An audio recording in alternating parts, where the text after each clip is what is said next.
Yeah, I'll usually stay right here. When there's a seat, there's a seat over. I'll come find you. Okay, what about if your team was wrong on that?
I'm Brian. Brian.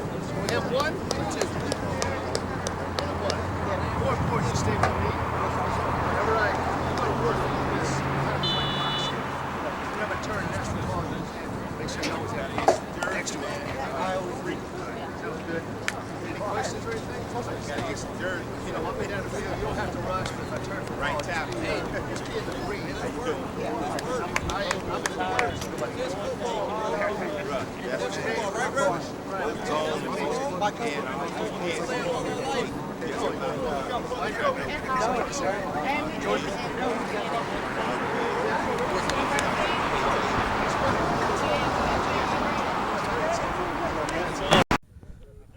We got okay, we're good. I didn't see that. All right. You can start whenever you're ready. Okay. All right, I'm ready. Hold on one second.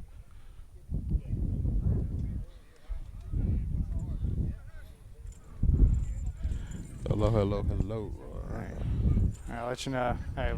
I'll count you down.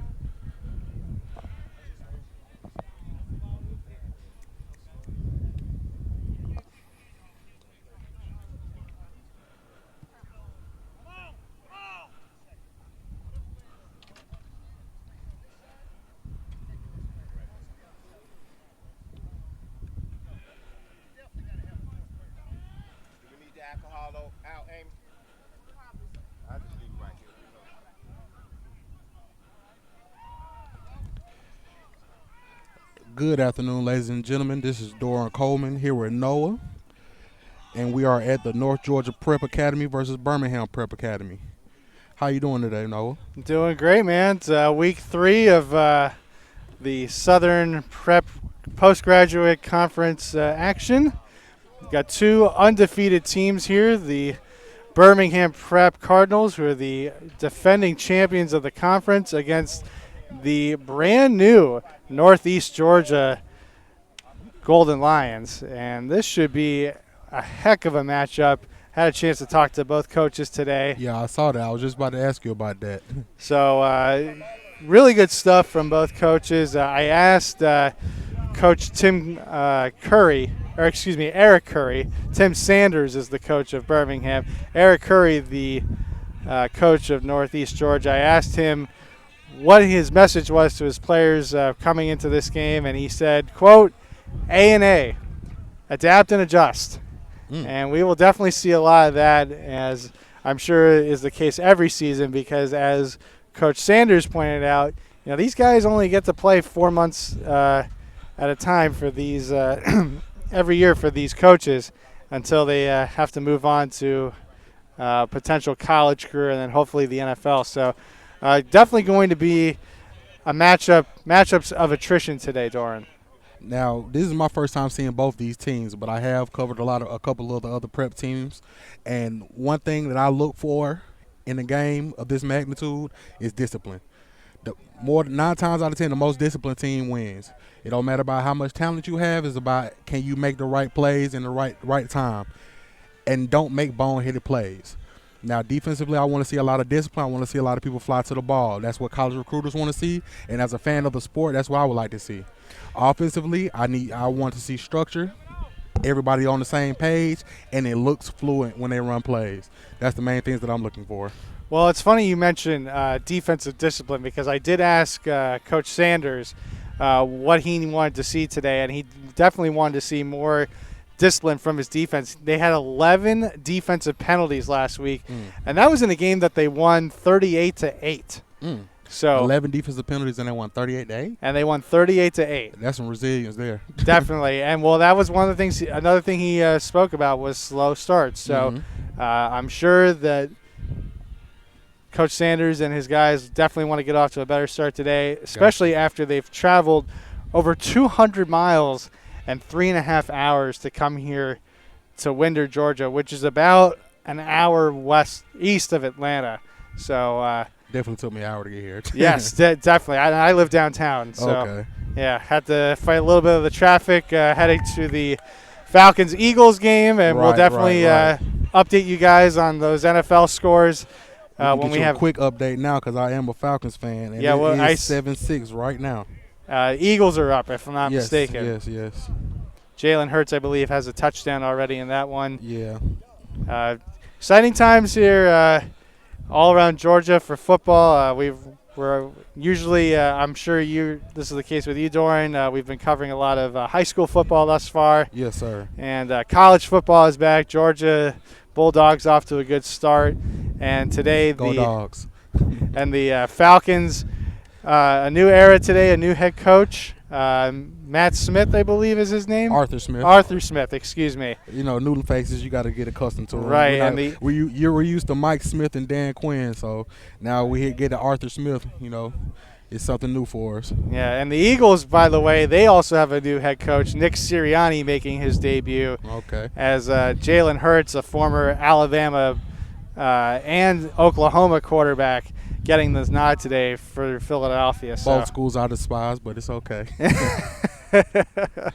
You're not alone in that one, brother. And I'm not even an SEC alumnus. I went to UCF. So okay, yeah. UCF. I had a couple friends that go to UCF. That's a good time, but that's another topic for another day. Yes. Well, it'll be interesting to see.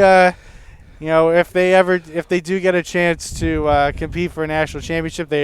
News broke on Friday that they're going to the Big 12, along with Cincinnati, Houston, and BYU. Oh, so that means I can understand that, since you have Texas and Oklahoma that are now leaving, trying to come to the SEC. Yes, they're still going to lose in recruiting, but it's okay. It's okay. You know what? But you know what? It'll be good exposure for UCF. It'll be good exposure for the conference. It'll definitely be a countrywide conference, ranging all the way from Orlando as far north as West Virginia, and obviously as far west as Kansas. So definitely exciting times for college football, especially a program like UCF, who's making it to a Power 5 conference 25 years after breaking into Division I school. So we're about to get off here, and here's the opening kick.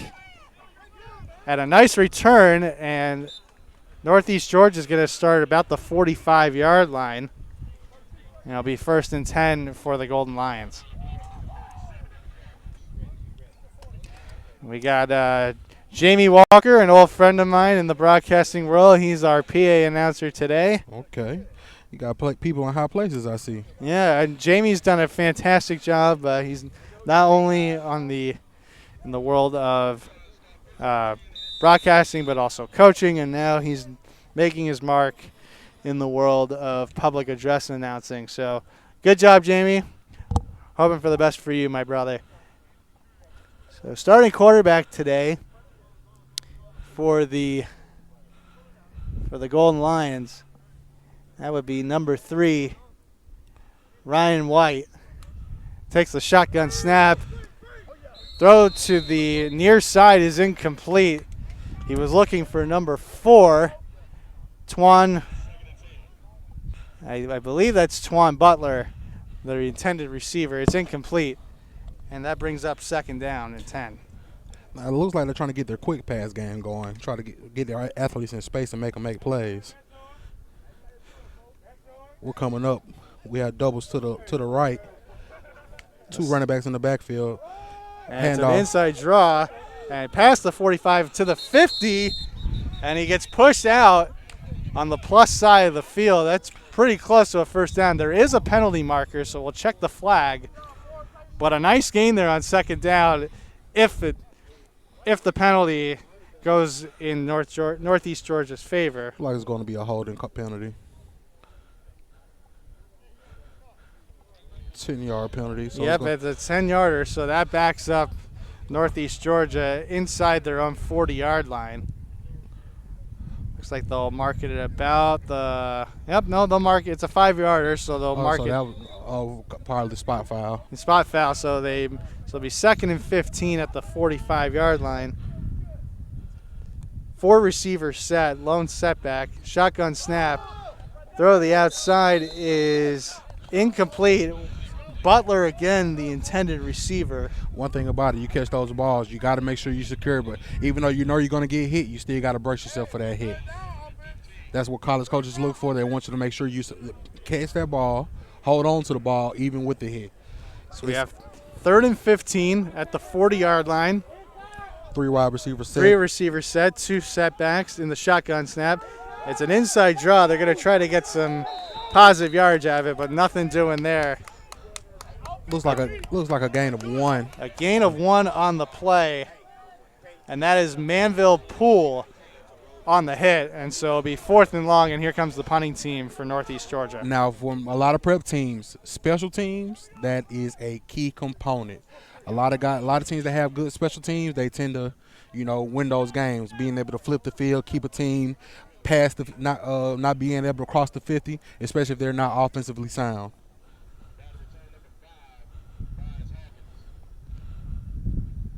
So here comes the punt. Extra protection there for Northeast Georgia. And that's a pretty high punt. A lot of hang time. And it gets a very nice, great roll. Generous bounce. And let's see, it looks like it's going to be down at the 15-yard line. That's an excellent punt. So that punt, that's 45 yards. That's a good punt. That's a very good punt. Now, yesterday we seen one go for 60. Wow. I'm talking about in the air for a good bit of the time, and it took a 5-yard roll after that. You punt the ball that high, you give your gunners time to get down the field, and then down the ball. Yeah, a lot of returners not trying to play with that one. So here comes the excuse me, I'm so confused. It's the Cardinals. It's the Birmingham offense. They come out with 3 wide receivers to the right. And Well, it on looks the- on like the- Curry Green is the quarterback today. Got a motion. Switch to doubles. Quarterback drops back. He sees one going down the seam. It is caught. And that's a nice catch. And that's going to go all for a touchdown. Ladarius Gary with the 85-yard strike. And just like that, in one play, That quick strike ability. Birmingham up 6-0. That quick strike ability. That is what you look for. Had a free release off the line. Split the safety. It was nothing but hometown cooking after that one. And right away, we see why Birmingham. That's what we call a first day out type of score. I mean, as I mentioned, they have scored 78 points 78? in their first 2 games. Oh, yeah. 39 points a game, and they waste no time today Not at all. getting on the score sheet. So here's the extra point try. Jeremiah Evans, I believe, is the place kicker, and he misses to his right, so the point after try is no good. But with 13-18 to go in this first quarter, it is 6-0 Birmingham over Northeast Georgia. Heck of a play call and a quick strike there, Doran, to get the game started for the Birmingham Cardinals. Absolutely. I love seeing those type of plays. An offense that can get out there, know what they're friend attack, and when they attack and they execute. Caught it over the shoulder, which is hard for a lot of receivers to do. Caught it over the shoulder, and next thing you know, it was burners after that one. And mind you, it's a sunny day, a little bit of a breeze here, so perfect conditions for football weather in September. But Now, if definitely a little humid too. Now, if you're North Georgia and your defense just gave up a long ball, how would you defend that coming out next? I would think you would want to play the zone. Play a zone? Play a zone. Keep guys in front of you. Don't keep them in check, because obviously if you're playing man, you have to respect the speed, and you might have to give a little extra. You might have to bump and grind at the line of scrimmage. Now, So realistically, with that quick strike, you really just open the run game up a lot, because those corners and safeties going to be playing back because they don't want to get burnt. And then only thing you got to do, a quick draw, dives, counters. You really can do anything when it comes to the run game. We have a kickoff. So here's the kickoff. And it's taken at about past the 35. And he gets Upended. flipped. Returned by number 16 for North Georgia. That would be Tykel Stewart on the return from Locust Grove here in Georgia. So it'll be first down and 10. Okay, For he's the about goal 20. His hometown's about 20 minutes away from me. Yep, so he's so a nice return there. Once again, good starting field position for the Golden Lions. They'll start at about the 38-yard line. And hopefully they can get something going here after a 3-and-out on that first drive, which also included a holding penalty that set them back, and they lost 4 yards there on that first drive. North Georgia comes out in doubles. We have a pause on the field by the refs. Ball's back in play. There we Doubles go. by North Georgia. Shotgun snap, quick hit to the left side, out past the 45-yard line. Pass caught by number 2 for North Georgia. That is Zach Calcagno from South Paulding on the reception. Pick up a 6 on the play, they'll give him, so it'll be 2nd and 4 from the 45-yard line. North Georgia comes back out with doubles again. Single running back. And he fumbles the snap, and he falls on it at about the 35-yard line. Bad snap there. Now, they always say if you get your hand on the ball and you drop it, that's your fault. And so that'll be a big loss. That's about a loss of that's a loss of 9. So call it 3rd and 13 at their own 36-yard line. Once again, that 2-by-2 formation with the lone setback in the shotgun formation. Snap, looking to the near side. It's incomplete. One thing Number about it, 13, Kyrie Evans from Warren County was the intended receiver. He's the running back. Yeah, you can't really leave your running back high and dry like that when you're about to take a sack. And That's a Reggie Bush waiting to happen. If you know, you know. And so that's I'm thinking you're referring to the Sheldon Brown hit at the Superdome years ago. Absolutely. Yes. Absolutely. I do know a little bit about football. So here we go, 4th and 13. Hawkins is the deep man to return for the Cardinals. And another bad snap. And number 2 is going to have to run with it. Corralled by Birmingham. And so Birmingham's going to have great field position. We have another flag on the play. We'll check the marker. But I can't imagine it's good news for Northeast Georgia. So we'll see what the call is. Referee and his crew conferring on the far sideline.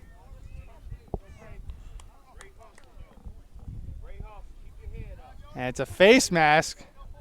And it's still 4th down for the Northeast Georgia, but they do move the ball up. 15-yard penalty.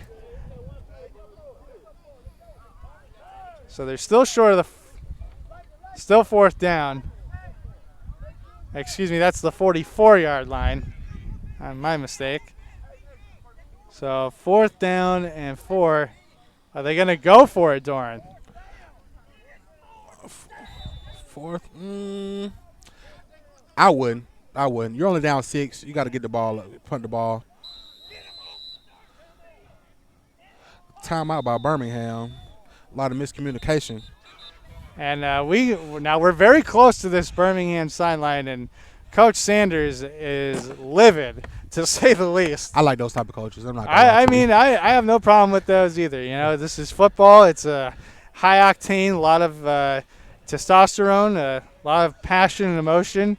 You know, these guys could be sitting at home watching the pros play today, but they're out here trying to get to a major D1 program. So exactly. Have an NFL career at some point. Play for real on the not only play Sundays, but play in front of 70,000 people on Sunday. So I don't blame Coach Sanders and his intensity right there. Now, one thing the Falcons are playing, one thing I like to see is when my running back, before the halftime, he has 11 carries. And Cordero Patterson, he has 7 carries. I like what I'm seeing. That's 100 yards right there rushing already. 48 by Cordero Patterson, 54 by Cordero Patterson, 48 by Mike Davis. I like seeing that.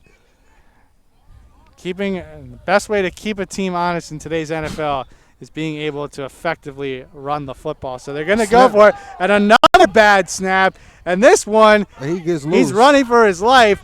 And now he's going to be tackled inside the 20-yard line. That could not have gone any worse. That's Northeast Georgia. That's why you punt the ball on 4th down. Now you give Birmingham great field position. They're in the red zone already without having to work for it, and you've seen they have quick strike ability. Now you put your defense back out there, back against the wall. What could you possibly tell your defense before they walk out on that field? Hold them to a field goal, I would think.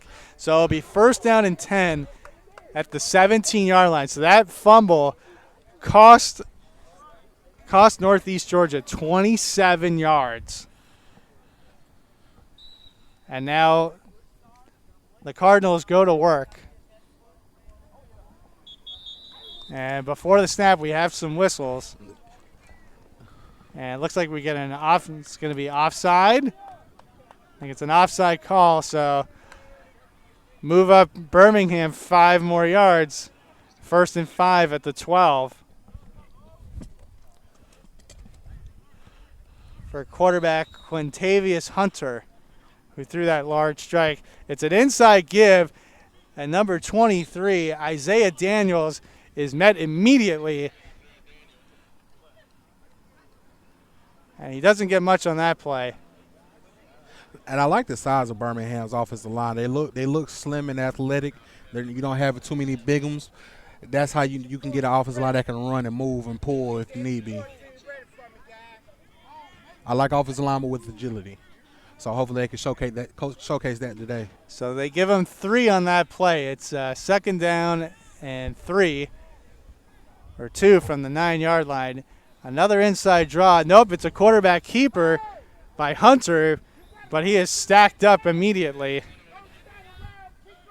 Number 31 for Northeast Georgia. That is C.J. Radford, the inside linebacker, leading the charge on the coverage there, and that's a 3rd down and short for the Birmingham Cardinals.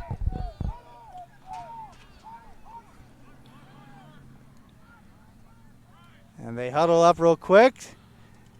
Northeast Georgia getting some substitutions, and now they break the huddle. And look at this, Doran. We got a trip receiver to the right formation. Shotgun snap. Inside hole, give. That's a 1st down, and are they going to call it a touchdown? Nope, they're going to mark him at the 1-yard line. Good hard nose run. Very good run there. Once again, that's Isaiah Daniels again. I don't want to with see a great inside carry. I never want to see a running back get tackled on the first sign of contact. You can break tackles and keep moving your feet. That's a great sign for a running back. All right, so here we go. 1st and goal at the 1.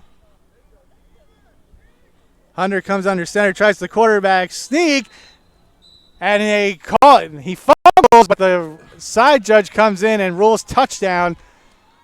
So give Hunter another touchdown, his 2nd of the game, and it's 12-0 Birmingham. So now with Birmingham, we have 2 quick drives for touchdowns.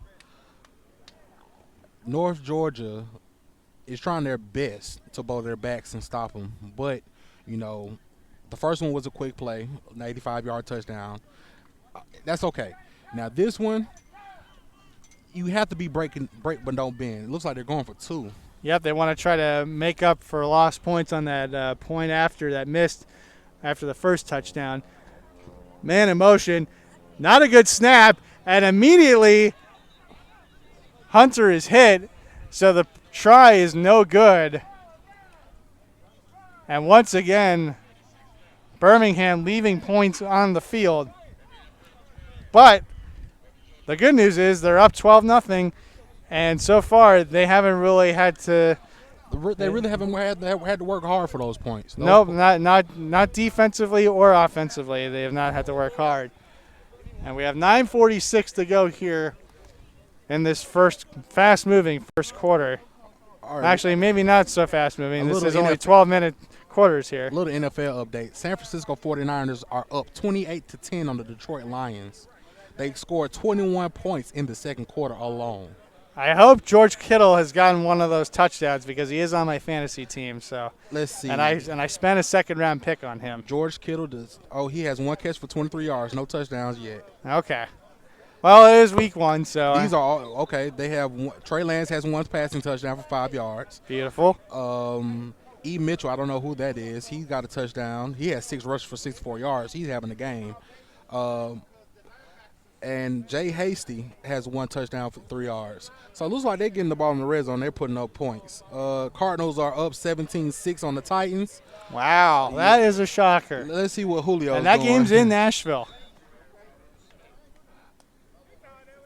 Get ready for kickoff. Well, this will be the about to be the 3rd time Birmingham is kicked off. Not a good sign when you've had to kick for the opposing team when you've had to return your 3rd kickoff of the quarter. This is a very good, another solid return. He gets tackled at the 45-yard line. So once again, excellent field position for Northeast Georgia. The question now, Doran, is the 3rd time the charm for the Golden Lions. Can they get something going offensively? Now, this is when you have to be methodical in your offensive game plan. You have to you have to get a rhythm going. Once you get a rhythm going, you get your offense in fluid motion, then you can. It's easier to start calling plays. It's easier for the wide receivers, running backs, quarterbacks to execute. Now, we're not seeing good execution by North Georgia, but hopefully they can turn that around. Once again, a 2-by-2 formation for Northeast Georgia. Shotgun snap, waiting. Now he's running and throwing, and it's incomplete. Pass intended for number 12. Number 12 for Northeast Georgia. That is Dejon McKissick. He tried to make a play for his quarterback. Quarterback did his best to get out of the pocket, evade some tacklers for a sack, and gets the ball downfield. But McKissick couldn't come up with that low ball. And looked like he was in the vicinity of multiple defenders. So Yeah, he definitely had a defender on his back. here we go, 2nd and 10 once again from the 45. Another shotgun snap. They try an inside run. That works a little bit. Out to the 50-yard line is number 12, McKissick. Kane is there for the tackle for Birmingham, so a positive gain finally for Northeast Georgia. It'll be 3rd and 5 from the 45-yard line. Gets a good draw. And another good draw. That's a first down and a lot. Oh, man, got caught by number 5 for the Birmingham Cardinals. Well, that's number 5, Kareem Miller on the carry, and that's a big first down. Give him 20 on that pickup. And now Northeast Georgia's rolling. Here's a quick draw. And Miller again on the carry. He picks up a couple. But now it looks like, Doran, that Northeast Georgia's finally got some rhythm offensively. Absolutely. And that's what you need. You needed some positive gain. And so your offense can say, okay, we can do this. We can move the ball on them. Give them a gain of about 2 or 3, so it'll be 2nd and 8. We got doubles again. And about the 28-yard line, another inside draw. It seems they're running a lot up the middle. They're trying to stretch them thin and then run up the middle. I think they've seen something. Think that we got an injury on the play. Yep, and it's not a good sign. That is number 37, Corbin Malone, the defensive end and linebacker hybrid, grabbing his face mask, and we hope he's okay. Look like it might be a leg issue. I mean, it's understandable. Again, I did mention it's a bit humid out here today. A lot of clouds in the sky. Sun is peeking through. Although from my vantage point, it looks like we got a bit of a gray cloud here that might cover up the sun here in a minute. And you need that sometimes. You do. No, you absolutely. Hey, listen, we're out here in the sun. I thought we were going to be – I was under the impression we were going to be in the press box. Then you called me and said, nope, we're out here out in the blazing sun. You got to get the feel. You got to get the feel, man. Well, you know what? It's nice to – I mean, look, it does feel good to kind of get a feel for what the players have to deal with, especially, in a place like Miami this time of year, which is hot and humid and usually in the sun. So piggyback while we get the guy off the field, some NFL updates. We have the Chargers 13-6 over the Washington football team. Jaguars 7-17. The Texans. Tyrod Taylor looks like he having a good game. Panthers lead the Jets 9-0. And they're at the 2-minute warning there already over in Charlotte. Then we got the Seahawks 21-10 over the Colts. We have more updates we'll get to when we have a chance. But back to football. It looks like number 37 comes off the field. Hopefully he'll be okay. We have a 3rd and long here, about the 25-yard line. Quarterback drops back. He scrambles around in the pocket. He's looking, not going to find anything, and he gets hit. We got a flag on the play. It looks like a holding. He gets hit at about the 30-yard line, wrapped up there by the defensive line. I think that was number 72 with the hold. I think he was trying to hug him. I don't know. That would be Donald Bostic, from New Hempstead. Might be the guilty verdict there. So they'll accept the penalty. So Birmingham accepts the penalty. Now, when it comes to offensive line play, I am a connoisseur of offensive line play. I love it. I've coached it before. And one thing about it, offensive line, you have to keep those feet moving and moving those hands. So they'll back this up. Looks like they're going to back it up to about the 35, maybe 40-yard line. We'll see where the referee. Nope. Never mind. Looks like they're gonna decline the penalty. Nope, they are gonna accept the penalty. They're gonna move it back. And they're gonna place it at the 32-yard line, it looks like, from our vantage point. Doran doing a great job here with our high cam. Unfortunately, we're not ESPN or Fox or CBS, so we don't have a lot of great angles here. And soon come. Got a timeout on the field. Timeout on the field. We have 7:54 to go here in this first quarter. Again, Birmingham up 12-0, but Northeast Georgia is driving, finally getting their first down of the day on a 20-yard run on 3rd and short from midfield. And it's funny, Doran, because I'm used to think I was under the impression that this might have been a college game, and in essence it is, because it's a prep game. I've never heard of. When I hear the term prep, I usually think of high schools. Oak Hill. That's one of the more famous prep schools, and I would consider Oak Hill a high school type of deal, because you have people like Carmelo, but this is a different type of prep here.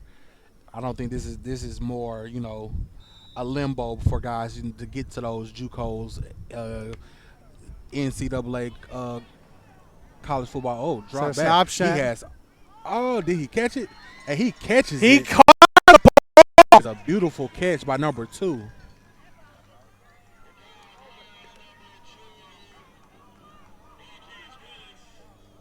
We have the ball on the 2-yard line. No, the ball is on the 3-yard line.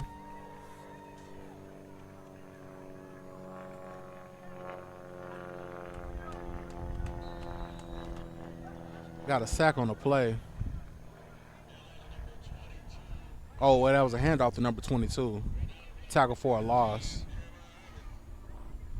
They have the ball on the 5 now. North Georgia with a great play going downfield. Quarterback evaded a couple of defenders.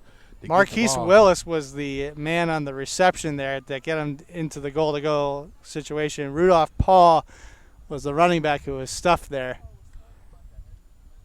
And number 14, Kyle Brown, takes the snap. And did he drop it? He dropped it.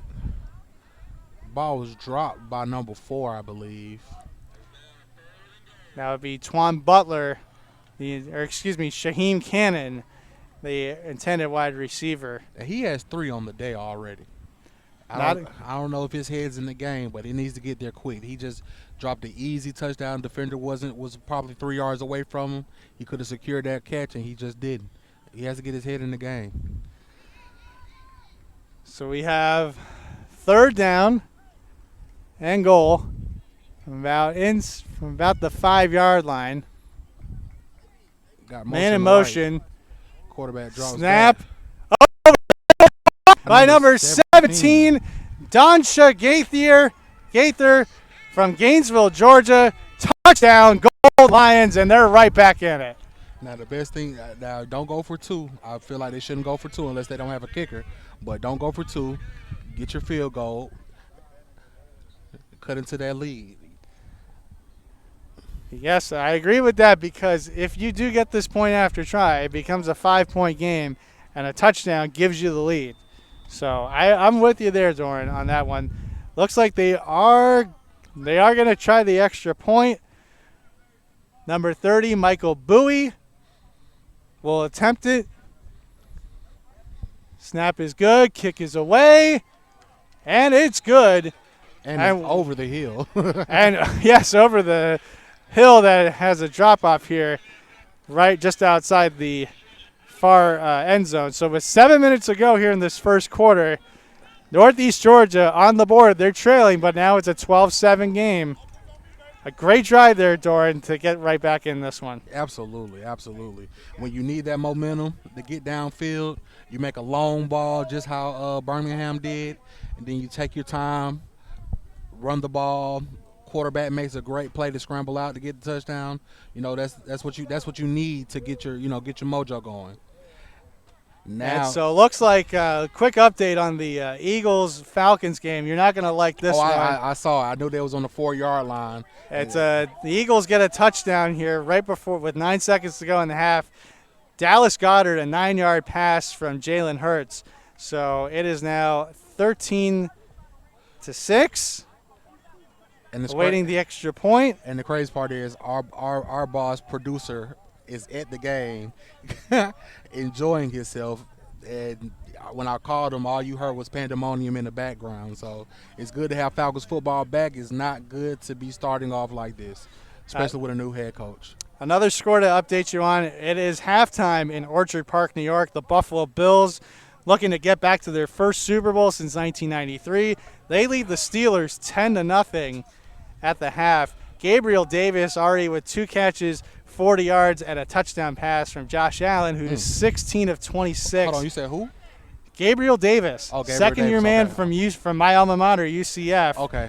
He's got the touchdown from Josh Allen, who is 16 of 26 for a $152. 16 for 26 already for at halftime? For a $152 and a score. Yeah, he's probably going to throw the ball 50 times. Well, I would think early on that Josh Allen might be a very sexy candidate for MVP. Absolutely. So a good kickoff at about the 1-yard line, and he's still on his feet. Looks like he's out at the 26-yard line. Yeah, a nice return there from just near the goal line. So Birmingham Prep, probably their second worst field position of the day. They started that first touchdown drive started about their 15, but they have a little more breathing room this time. So they'll start just past the 25-yard line. So now you're back on defense for North Georgia. You have Birmingham who showed you they can strike fast, or they can be methodical and get in the end zone. As a defense, I believe they have to come out and set a tone. Set a tone. This is not going to be easy. We're not going to give it to you easy. You're going to have to take everything you get, and we're not trying to give you anything. If they can come out like that, I think this is going to turn out to be a good game. Quarterback drops back. Catch past the 30-yard line. Caught by number 6 from Birmingham. Tackled by number 29 for North Georgia. That is, I'll give you a name there for Ladarius Gary is the receiver on that play, and you said number 22 was on the coverage? 29. That is Shakrani Uko from Alatoona High School, the outside linebacker on the coverage there. So they're going to call it 2nd down and 7. Just shy of the 30-yard line, excuse me. We have a bunch formation on the right, or the left for Birmingham. Man in motion. And it's a run to the outside. Run to the far side, and it's stacked up. Nothing doing there. Northeast Georgia was not fooled by that play. I like the corral to the ball. That's what you like to see. I want to see hats flying to the ball. We look like we have a flag on the play. Might be holding for Birmingham. We'll check the marker.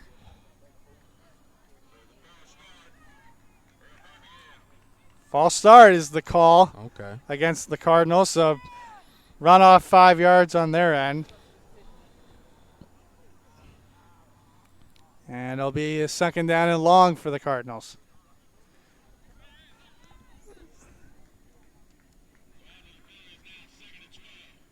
So it's 2nd down and 12 from the 23-yard line after the false start penalty. And now Birmingham with a trip receiver set to the near side. Quarterback coming out of the shotgun formation. Drops back, quick pass. Caught. Past the 30, or excuse me, past the 25, but not much doing there. Number 13 trying to make a play. Joel Bodie is the receiver on that play. He's listed here as the quarterback, and Coach Tim Sanders of the Birmingham Cardinals did mention that he does have 2 quarterbacks, and he would like to see one of them emerge as the starter today. But it looked like Quintavious Hunter was off to a good start there on those first couple of drives. So 3rd down and long. Got trips to the field. Trips on the far side. Lone receiver on the near side. See the cornerbacks dropping. Got a screen. Caught and corralled. Immediately. That was number 23 on the screen that caught the screen. Isaiah Daniels on the catch. Looks like that was number 31. C.J. Radford. No, that was a big number 9 on that defensive line. On the pressure or on the coverage? No, on the tackle. On the tackle. So, excuse me. So give that tackle to Jovane Broomfield from Discovery High School in Georgia. So 4th down and long. Birmingham punting for the first time today. Good to see. Nice snap. Georgia's Northeast Decent Georgia's punt. very good punt. Fielded just inside the 40 and a big hit just past around the 43-yard line. I like to see those Shaheen tackles. Cannon. I like to see those tackles where it's business as usual. Oh yeah, I've always made those type Either of that plays. was And then Shaheen- walk off with a little swagger. So, sorry for interrupting you there. You good? There was either Cannon or Butler on the return there. Hard to tell because, well, first of all, there's 2 number 4s listed on the roster here today. And also, there's no names on these jerseys. So, Well, first of all, I'm trying to figure out. Jalen Hurts has 206 yards passing. Matt Ryan only has 84. It's time for another quarterback. I'm just well, there was some speculation that Matt Ryan needs to go. At least that's what I was hearing from Falcon fans in the offseason. But that will be seen at some point. First down. sack on the play by big number 92 for Birmingham. Number 92 for the Birmingham Cardinals.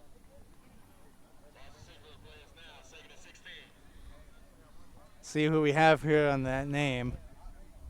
2nd and 16. Maurice Mo Williams on the tackle there from the sack. And it'll be 2nd down and long from about the 36. They try a inside draw. Try to get some of that yardage back. Not much doing there. Number 57, Jaquan blocks him. Looks like the ball's going to be spotted at the 38-yard line. In on the tackle. So, yep, they mark it at the 38-yard line. 3rd and 15 from the 38. And Northeast Georgia, they had some momentum going there, but they might lose it if they can't get this first down. So we'll see what happens here. 2-by-2 set right in front of us.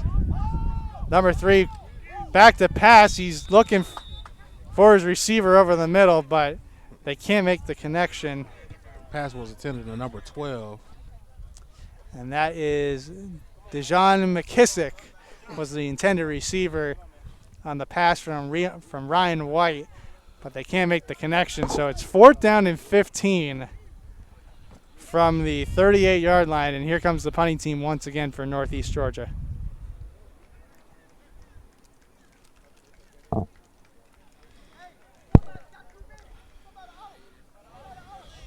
Got the punt team out there. You see we got the punting team, number 19 for the Cardinals coming off late.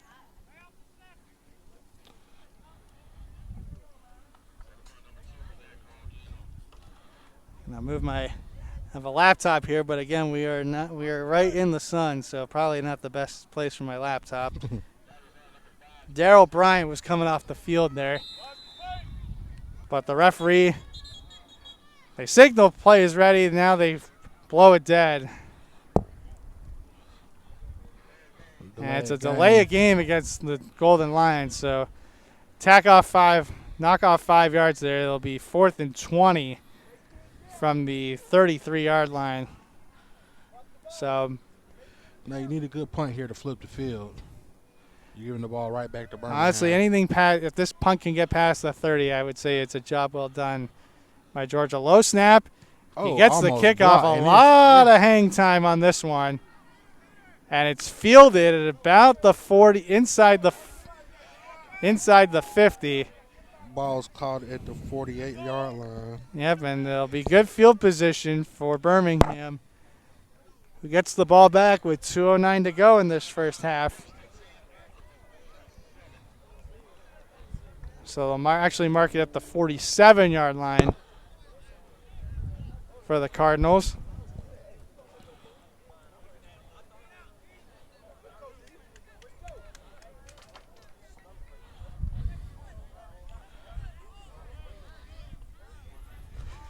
Now in at quarterback is Curry Green, number 9.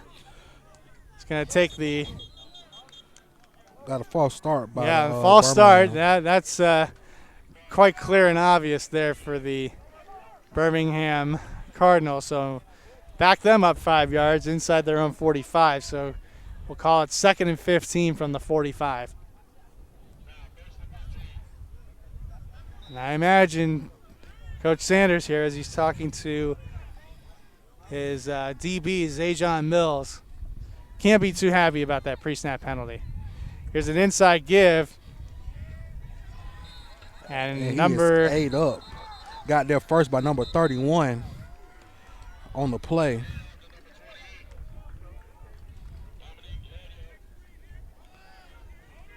Dominique Ledyard was the ball carrier there for the Cardinals, who gets a gain of 1, but he was stopped immediately by C.J. Radford, who we've once again called his name. He's played a good ball game so far. He's definitely been a difference maker for Northeast Georgia. So 2nd and 14. Got doubles. Once again, 2-by-2 formation. Shotgun Quarterback snap. drops back. Looking to his scrambles, left, cuts up, scrambling, come back. looking for some help. He's getting outside the pocket, and he's pushed out about the 45-yard line. It looks like somebody lost their shoe. That would be number 13. Number 9 scrambles all the way to the 45-yard line, looks like. Should have been a 44, but he had his ball. He had handed the ball on the right hand side of it. So Darrell Bryan was the one who lost his shoe. Or no, excuse me, that was Joel Bodie, the quarterback, on that play. So 3rd and we'll call it 12 from the 45-yard line. And Doran, looks like Northeast Georgia is starting to find their rhythm defensively. Absolutely. And that's what you need. And you want to know what? It's sparked all from offense being able to get those points on the board. Now you're not sitting here, got to play above your level. You could be confident and secure. And another pre-snap penalty. And it's a delay of game, so. Now, one thing about ebbs and flow of football, even though offense and defense are two different teams, like when you look at it from a grand scheme, they're two different teams. Offense and defense. Defensively, they will thrive off the offenses. The offense can go out there and get points. The defense is like, okay, we got to protect this lead. They give you energy. And the same for if a defense come off the field, they get an interception or a stop. The offense is like, okay, cool. You giving us energy to go down here to score the ball. So 3rd down and 17 for the Cardinals at their own 40-yard line. Looks like we've got a 4-receiver set. Pass over the middle. Nearly intercepted. And that's number 25 for the Northeast Georgia Golden Lions, Elijah McClendon, making the play, the inside linebacker from Northside Columbus High School. And so for the 2nd straight drive, Birmingham's got a punt.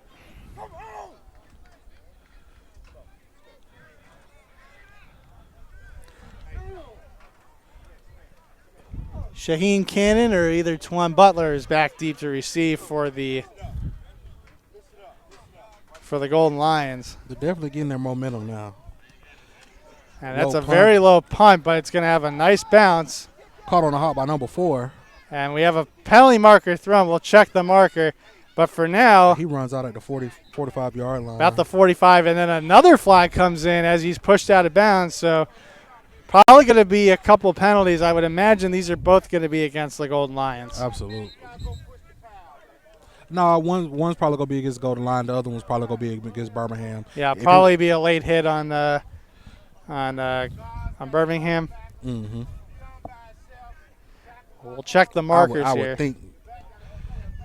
Well, one of the officials just dropped his ball marker inside the 30-yard line.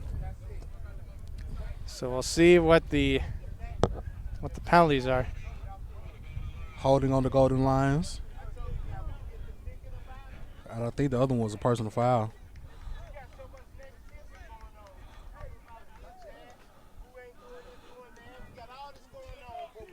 And we're already under a minute to go here in this first quarter. 12-7 our score. Birmingham ahead of North Georgia, but Doran, as we mentioned a moment ago, it looks like the momentum pendulum is swinging in favor of the Golden Lions. And now with this penalty, this might cause them to have a couple brain farts. You know, this is where you got to show resilience. Even though the offense didn't make those penalties, you know, you're still suffering from them. So hopefully they can overcome it. Well, as Eric Curry said, A&A, adapt and adjust. And right off the bat, they've had to do that quite a few times today. Quarterback draws back. Here's a snap, throws a it. throw over the middle. Incomplete pass. Falls incomplete near midfield, and it'll be 2nd and 10 for the Golden Lions. They're set up. Actually, they're set up. I thought they were set up near the 30. Looks like they're more towards the. Looks like they're about the 23-yard line there. Yep, they're at about the 23-yard line there, so 2nd and 10 for the Golden Lions. Thank you once again for joining us on this Sunday. We know there's a lot of NFL action going on, but we appreciate you watching. Quick screen to number 8. He cuts and he in. makes a couple of nice moves, but he's not going to get much. Maybe got back to the line of scrimmage, maybe a gain of 1 there. Hit by number 44. See, who was that on the number 4? That was probably Shaheem Moore. 44 from Or, Birmingham. excuse me, Shaheem Cannon was the receiver there for the. And number 44, that is Ian Bridges making the tackle for the Cardinals. So 3rd down and long coming up. Some whistles there before the snap. We have about 11 seconds to go in this first quarter. 10.9 according to our scoreboard here to our right from our broadcast position. You got to take a shot right here. Absolutely. I mean, you know, not much doing here so far. The screen that didn't work. 3rd and long, I would definitely go for a shot over the middle or down the sideline. 3 receivers left. And actually, they'll let that take us to the end of the first quarter. A very entertaining, action-packed first quarter, which sees Birmingham ahead of Northeast Georgia 12-7. We once again thank you so much for. Wait, that was the first quarter? Or excuse me, maybe that's the first half. Yeah, I think that's halftime. No, that's the first quarter. That was the end of the first quarter. That's crazy. Time flies when you're having fun, Doran. Absolutely. That was a long first quarter. A very long first quarter, but which was aided by a number of penalties, a couple of scoring drives, a few incomplete passes. That'll do it.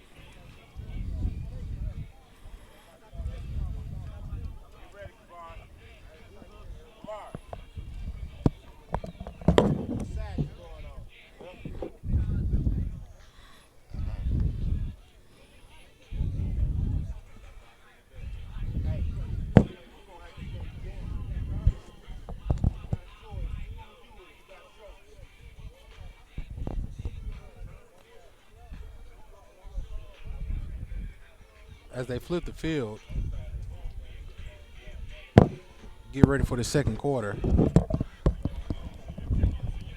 Your score 12-7, Birmingham Cardinals. North Georgia Lions on a 3rd down, getting ready to trying to drive downfield. Now, Doran, you've played. I imagine you mentioned earlier your former offensive line coach. Yeah, I imagine you've played some football. Absolutely. In your day, and a hot day like this, It's important to stay hydrated and wear light colors.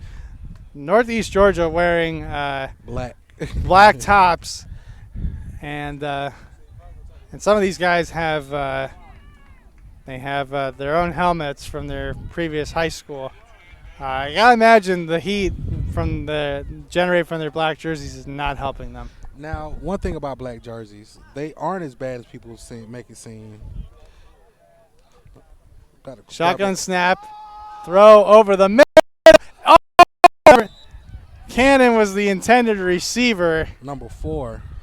but it falls incomplete. Didn't quite get there.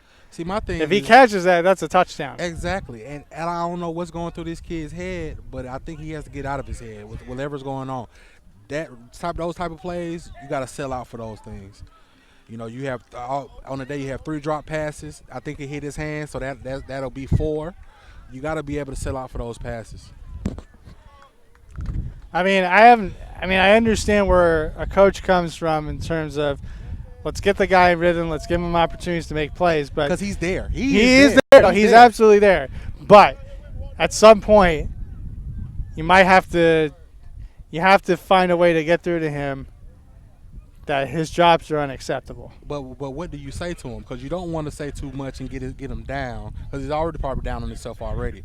So you have to have that positive reinforcement at some point, like, hey man, you got it. Just keep going at it. You know, it'll come to you, which it will. You know, because it's easy. By the second half, he could easily go for. He has 4 targets, 4 drops. He can easily go for 4 more targets, 4 more catches for $150 and 2 touchdowns. You see what I'm saying? So right. It's easy. It's easy to turn it around. You just got to be able to get yourself in a position to turn yourself around. We're setting up for a punt. So they wind the clock. Second quarter underway here. 12-7 Birmingham ahead. A good punt there, but it looks like it's taken just around midfield. He's coming to the sideline, number 5. Number 5 is. He couldn't keep his feet. He was stumbling coming across the field, and he was trying to catch himself, but he just couldn't keep his feet up under him. Tobias Hawkins was the returner there. And mind you, like I walked past him to start the game. He's a big guy. He's not a small frame guy. He's a big guy. So that momentum of his body moving, you know, he just got 2 ahead of him.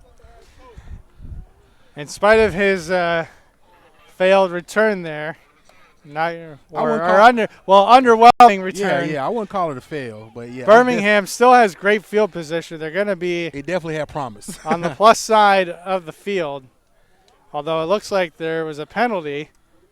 Looks like a holding call there, so they're going to mark this at the 41-yard line to start this first drive of the second quarter for the Cardinals. I wish we had a bigger screen. I wish too. We got to talk to them about having a bigger screen. Maybe getting the TV set it up right there so you can see, and then I can see right here. Having a split. We got to talk to them about that. So 1st and 10. Bunch formation, trips to the left for Birmingham. Running back motions to the right of the quarterback. Hands off, 23. He cuts back and he gets hit. Behind the line of number scrimmage. 31 again. Hey, he is eating today. I like his energy. He's not playing the radio. Daniels again on the carry. And once again, that is Radford on the tackle. And like you said, Doran, he is eating. Radford, he had an appetite. He must not have eaten breakfast this morning because he is hungry. He missed the meal last night, too. He had to. He is making up for lost meals here in this first half so far. We got doubles to the right. 12-7 score here. Running back offset to the right with a tight end. Shotgun formation. Snap takes, comes. Drop back. Quarterback rolling out to his right. He's going to run, and he's going to go past the 50. And a nice run there. If you heard that thud, that was number 5 and 27. That thud. Green was with the quarterback keeper getting past the 50, and he got enough for the first down, so I'll mark him at the 49. So that's a gain of 10, or excuse me, a gain of 14 on the play. And that's a first down for the Cardinals. So a little improvisation. Absolutely. And now you're at midfield. Because he had time to throw, but why sit in the pocket when you can move and get your yards? Another 2-by-2 formation. Quarterback Green draws back. again. He's going deep down the far side, and that is a great catch inside the red zone. Ladarius Gary number 6. with a huge reception. Hey, you seen him eyeing the ball the whole time it was in the air. Yes. He didn't care about the DB that was right next to him. He still just came and made the play.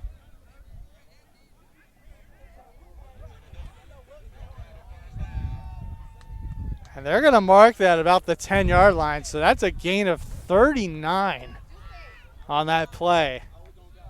That should put them at 1st and goal. It looks like we're about at the 8-yard line. Oh, excuse me, 8-yard line. So that's a 41-yard pickup on that first down play. Now that they throwing the ball long, they have been eating on that one. They haven't exposed it too much, but when they need it, they go to it. Got number 14 in the backfield.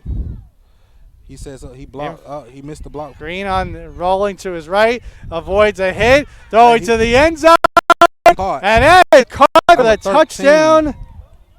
Joel, quarterback, lined up as a wide receiver.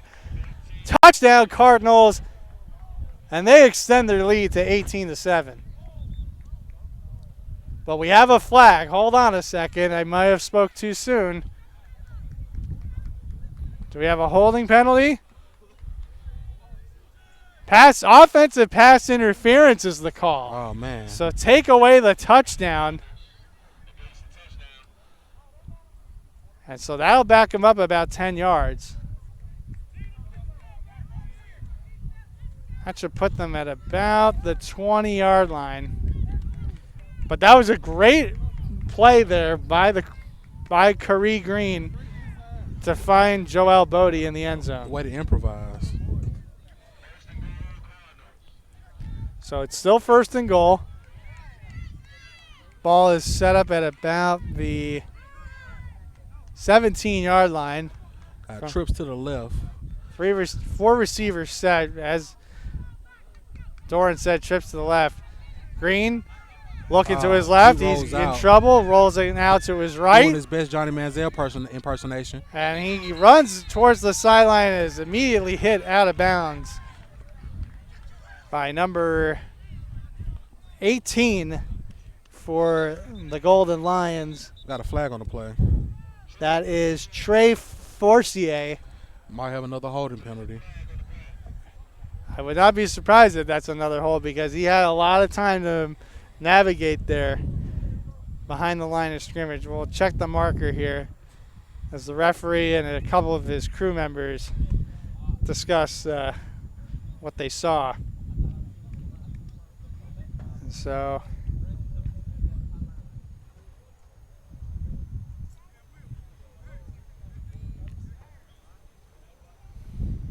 now, Doran, I might understand why you were confused by if this was a half or a quarter because it says half on the scorecard. But that first quarter was so long. It was long that I thought we had did 2 quarters already. I thought it was halftime. I was ready to go to the concession stand and give me a Gatorade. Well, I think they call it's labeled half and not quarter. Yeah, but it's because that if you look at this field. Mm-hmm.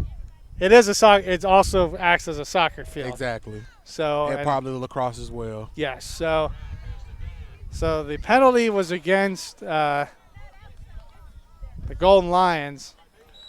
I believe it was a holding call. We got a perfect view of the field from right here, honestly. The guys getting into the huddle. Green's still in at quarterback. You got a doubles look, 4 wide receivers. Running back offset to the left. He's got Bodie as a slot man to the left and Gary wide out to the left. Motion to the right. Bodie now moves in motion. High snap, Number bobble, but he holds on to it. Nearly hit. Rolling to his left. Now throwing across his body. And it falls incomplete. That was almost a touchdown by number 13.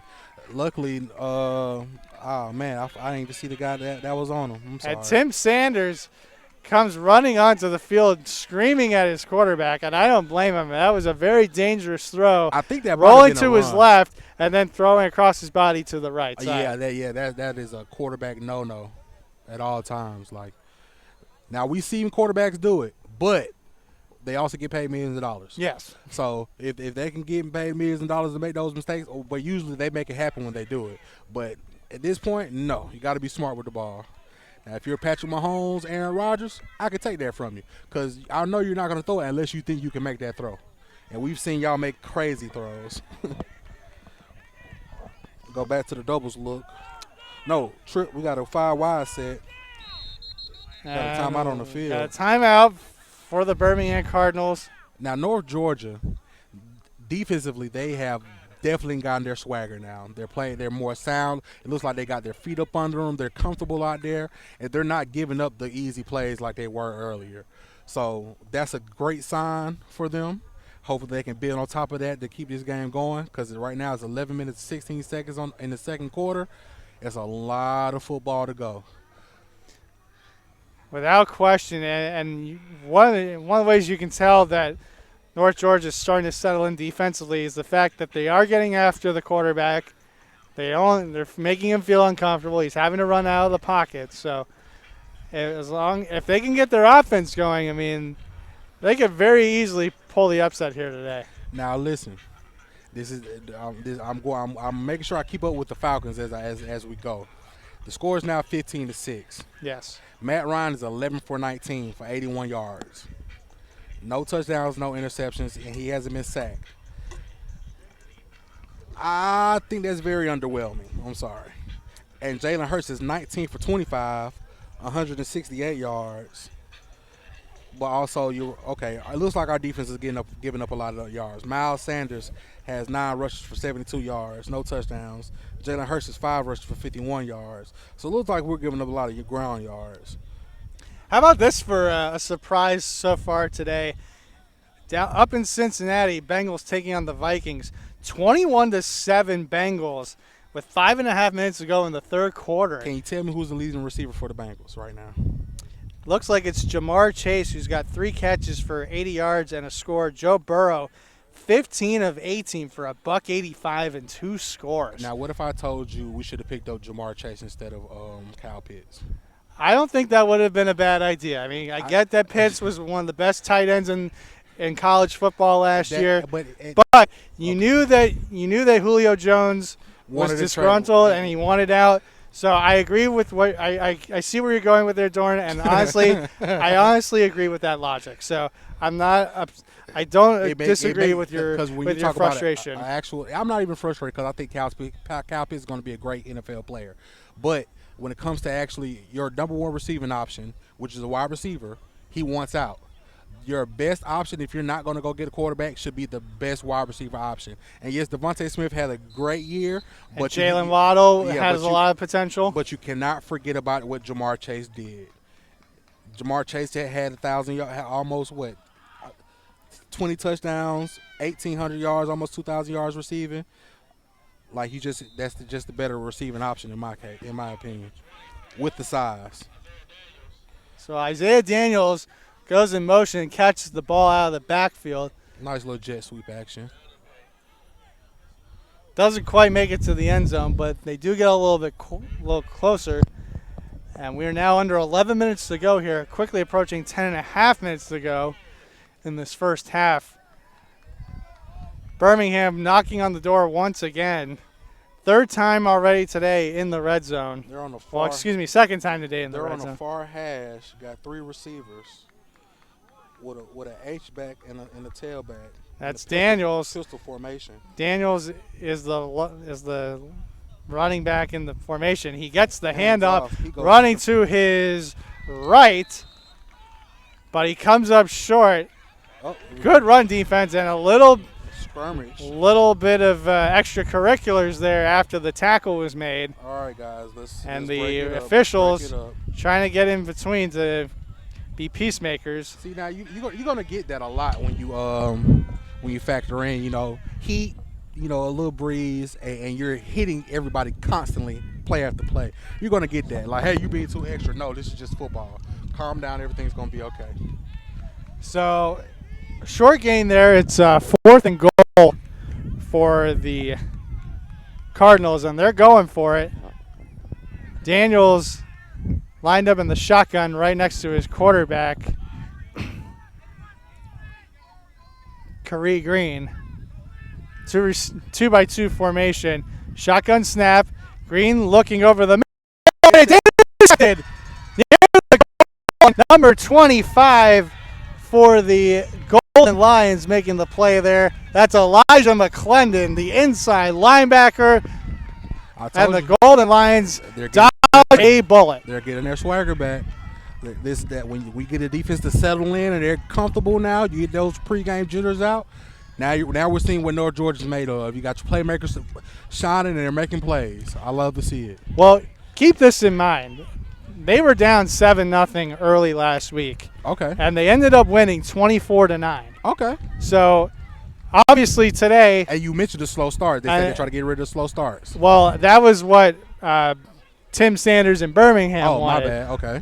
But then again, Northeast Georgia was also trailing early last week, and they rallied to get their win. So you can see Northeast Georgia, first couple games of a brand new program. Look, like you said, that use that word swagger. They're definitely finding it, and now they're finding a rhythm defensively. So here we go. Handoff looked like that was number 11 with the handoff. He gets tackled quick by number 92. Najee Germana, the running back from Collins Hill. Okay. On the handoff, like not getting much. He must have been a teammate of Travis Hunter that's out there in Collins Hill. 5-star athlete, and he is a dog. Where did he end up going to? Oh, he's a senior this year. Oh, he's a senior. And he has scholarships to everywhere. I would imagine. Second down and long. Pass to the right side. Catchable ball there. That was dropped by number. I can't even see. I think that's number. That's number 0. Dropped by number 0. Number 0 is Tyrus Smith from Johns Creek, who had it and then dropped it. I'm familiar with Johns Creek out there in Alpharetta. So it sets up a third down and long for the Golden Lions. One thing about Score Sports, you're bound to see a lot of these players, especially if they're a Georgia prep team. We've probably filmed a lot of these guys and didn't even know who they were. Well, I have only been doing this for about a year. I've only been in the Atlanta area for a couple years. Okay. And here's a long pass. Number 7 makes a catch, and number 2, he's going for all the way. That is what you call he went yard. He went. Zach Calcagno. No flag on the play. Who gets a touchdown, and just like that, North Georgia makes Birmingham pay for the interception. Touchdown Golden Lions, and they have their first lead of the day, 13-12. Hey, I think I got my swagger back. That's what Northeast Georgia's saying right now. Well, they have rattled off now 13 unanswered points after 2 quick touchdowns yielded defensively, aided by the second one being aided by a bad step on a 4th down, giving the Cardinals a short field. And numerous penalties. And a couple of penalties to boot. And now Northeast Georgia definitely has all the momentum on their side they attempt here the extra plays point. That you need. You need those plays. You know, those explosive plays. Oh, and the ball. Des Whitsett's point after try is blocked and no good. And we're here at 13-12. So we have a 13-12. Yes, 13-12. Northeast Georgia leading Birmingham Prep. 8:21 to go here. And in the first half, this is when football is fun, Torin. Oh, of course. When you have a back and forth game of attrition, teams finding their swagger early on. This is what it's all about. And one thing you see about these Birmingham kids, their heads are not down. They're ready to go back out there and go.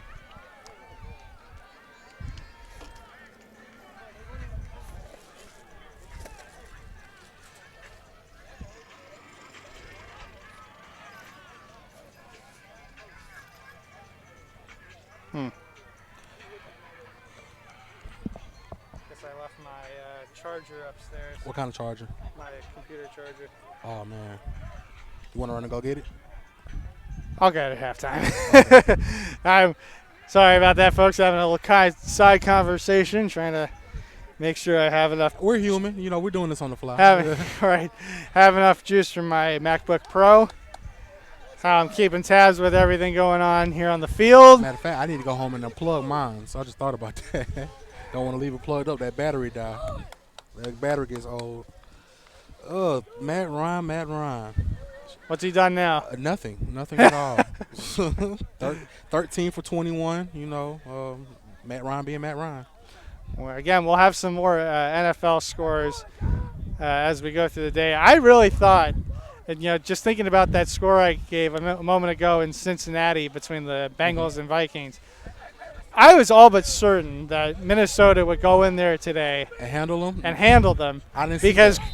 Because I mean, I know there's a lot of questions about Kirk Cousins and whether he really is the guy or should be the guy in Minnesota, but they have so much talent on that team, especially with a receiver like Justin Jefferson, that it is a little disappointing that they're off to a slow start. Great return. Great return there, yes, By indeed. number 23.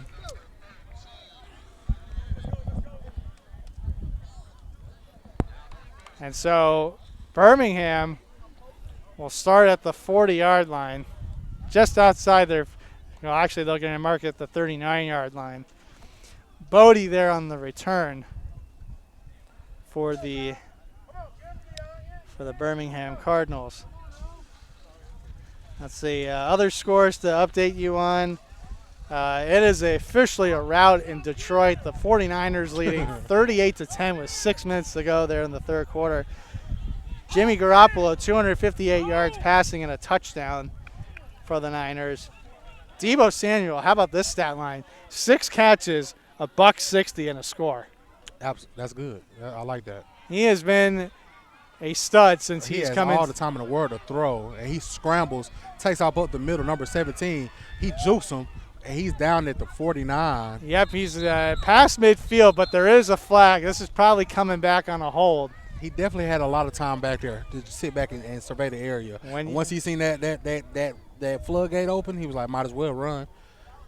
So let's see what the call is. I imagine this is a hold.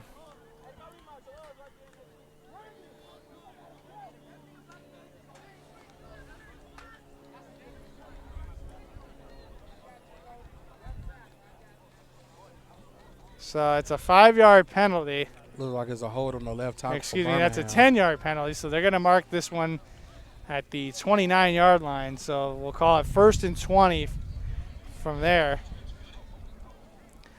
Negating what was a 12-yard quarterback keeper by Quintavious Hunter.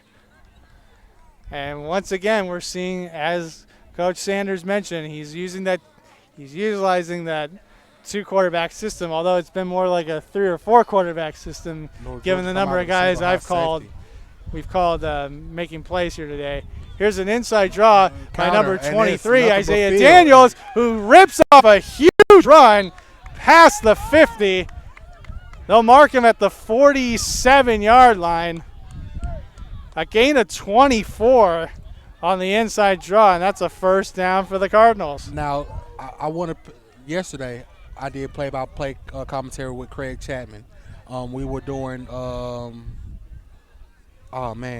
Georgia Knights Prep Academy, and they were going against a team.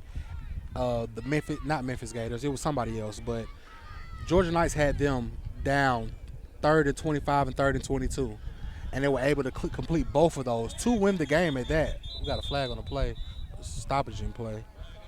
But when you see teams that get behind the sticks and they're able to get the first down with ease, that's a backbreaker for a defense.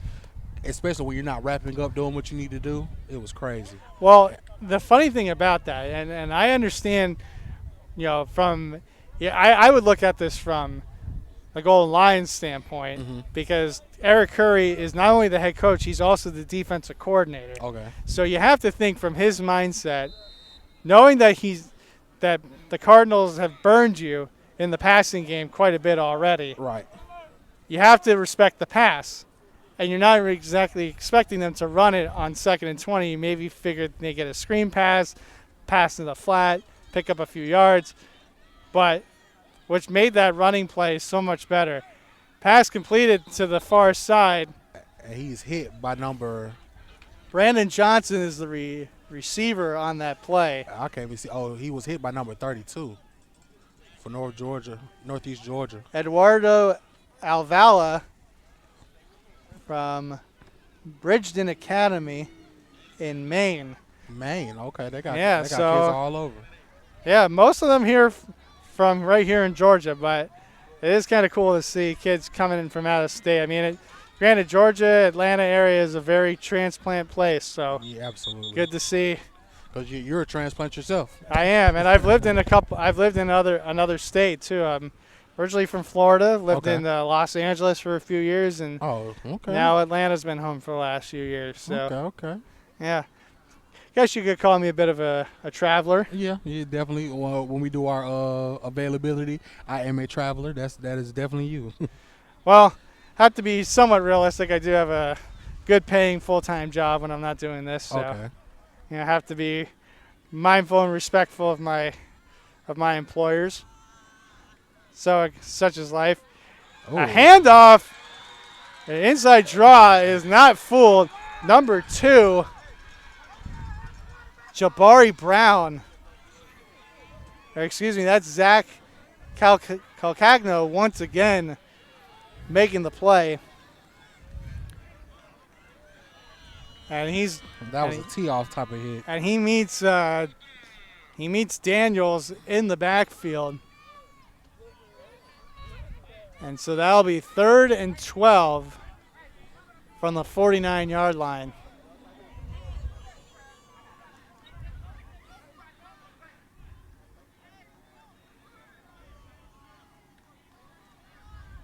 We have a 2-by-2 formation. Hunter back to pass, looking to his rep, dropped meaning the pressure, ball. and then he tries to flip it out to Daniels, but he drops it. He dropped the ball himself, getting ready to throw the ball. Yeah, it's an incomplete pass. So we'll call it 4th and 12 from the 49-yard line. So a good hold there by the Golden Lions after Daniels flipped the field a little bit with the 24-yard run there on 2nd and a mile. And so once again, the punting team comes out. And it looks like Hunter, who's been the quarterback, is going to stay out there and punt this one away. Good recovery there, Doran, by the Golden Lions defense.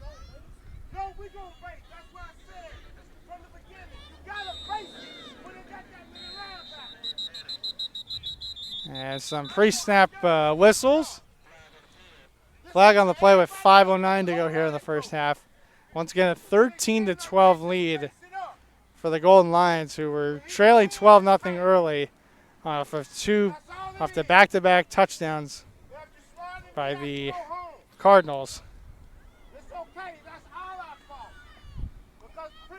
If you guys can hear clearly, that is a good coaching up that we hear. The only time we will hear something like that when you're actually on the sideline. So that's good to hear. And the ball goes out at the, looks like 12-yard line or 13-yard line. A good punt by the Birmingham Cardinals. That punt, that's about 40 yards there. So good job there by the Cardinals to flip the field. As the Golden Lions offense comes back on the field with 4:51 to go before the half and 87 yards to pay dirt. It's been a good first half so far, Doran. Yeah, absolutely. I'm okay missing the Falcons-Eagles game to see this right here. This looks way more entertaining than that. Well, we mentioned the Cardinals earlier. They had a double-digit point lead, and it is becoming a rout there in Nashville. 31-13, Cardinals over the Titans with 9:21 to go in that first half. As the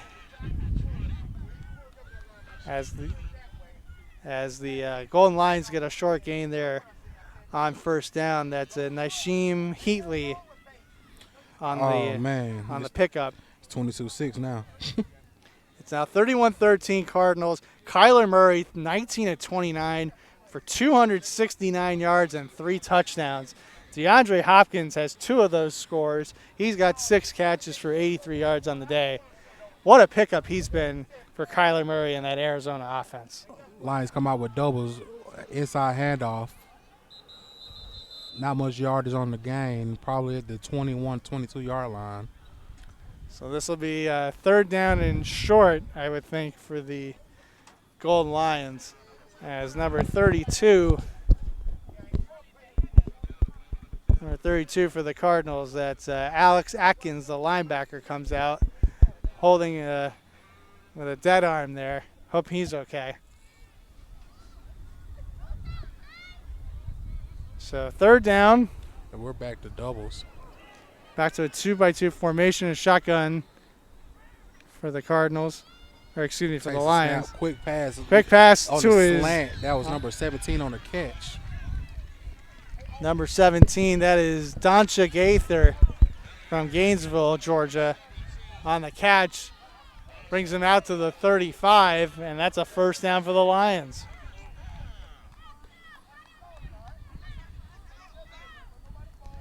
As we approach the 3-minute mark here in this first half, again, Northeast Georgia off in their first season playing the defending Southern Prep Graduate Conference champion Birmingham Cardinals.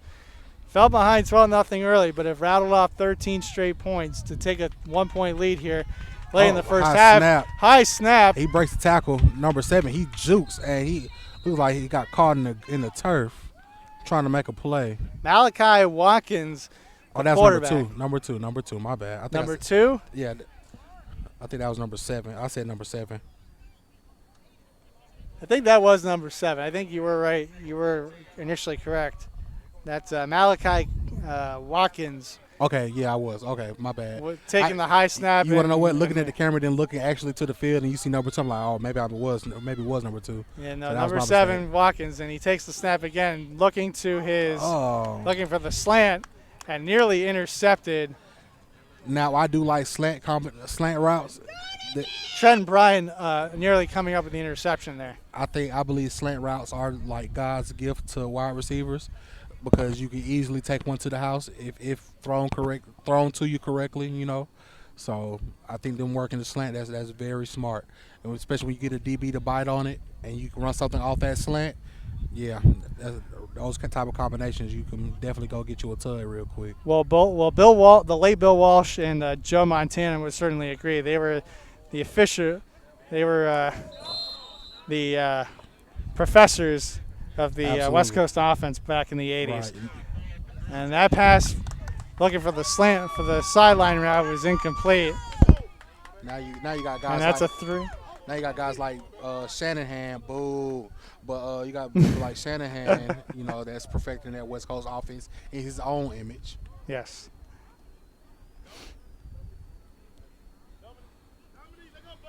So we have a 4th down and long, and punt team comes out for the Golden Lions. 2:10 to go here.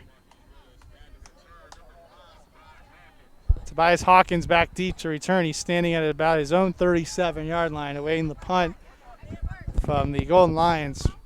With 2:10 to go, and we get a flag for a delay of game. So Hawkins will probably move up to about his 42-yard line to field this punt that is upcoming on the Golden Lions. And I love this, Doran. You see, right as you mentioned, we are right next to the Birmingham sideline. This offense is standing right outside the chalk. They are ready to come out on the field. Absolutely. So they finally get the punt away. It's a very high punt. Fielded just around, well, they're going to call it a fair catch. Just short of the 50-yard line. So that takes 6 seconds. Ball's on a 47-yard line. 47-yard line. Thank you very much. So 2:04 to go. A short field here for the Cardinals, and an opportunity to retake the lead here before we hit the recession. Well, the intermission, I should say. I don't know why I say recession. I guess I wanted to say recess. I hope there's no more recessions coming. We've had too many of those in our lifetime. Now, if they shut it down, I wouldn't be mad at that again, because there's a lot of people walking around not wearing masks. But other than that, you know. Inside handoff. Not much doing there.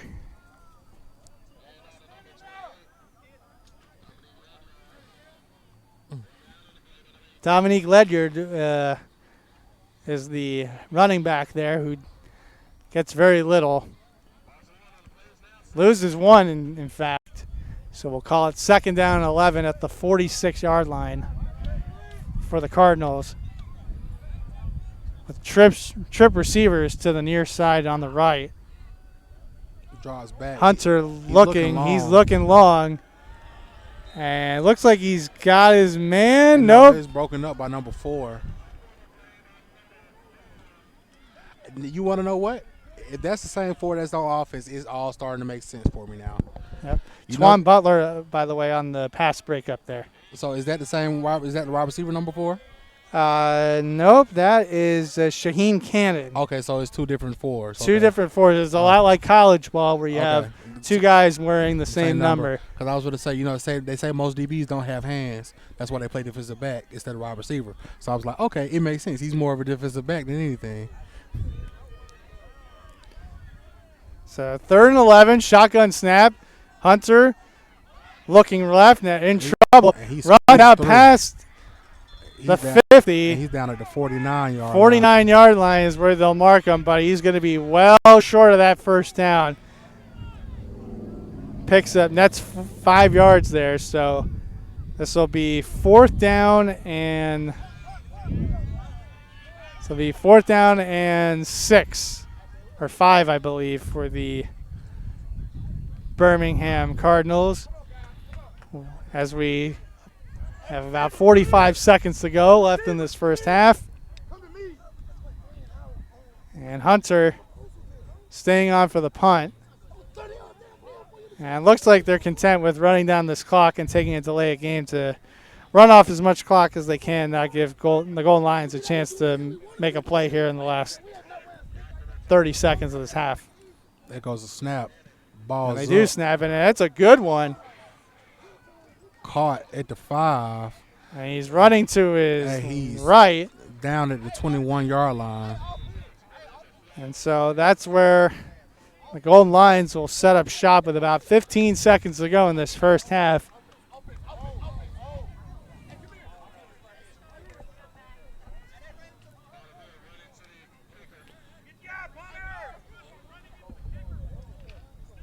And it looks like we got a running into the kicker penalty here on that punt. So still 4th down. Looks like they'll be just short, but looks like they're going to send the offense back out there to try to get this 1st down. See what they decide to do here.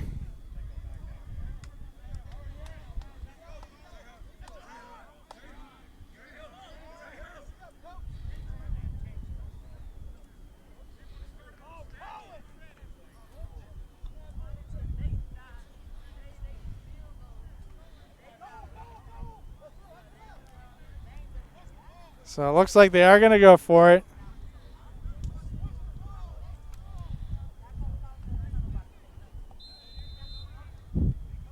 So the referee blows his whistle. They're ready. 4th down and short.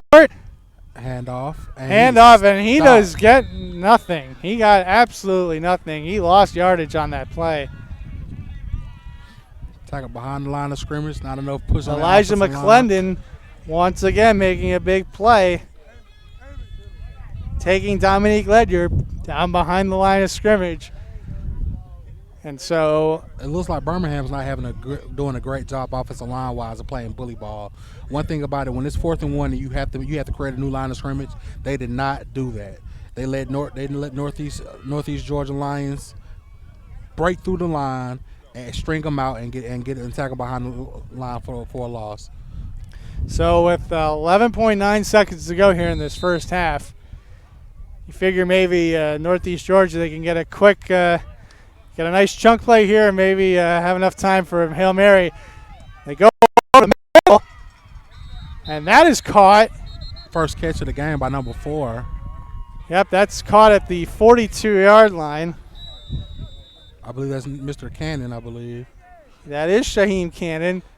First catch of the game. Yep, and that's first down and 10 They got a timeout on at the the field. 42-yard line. So that took about 6 seconds, so they call a timeout.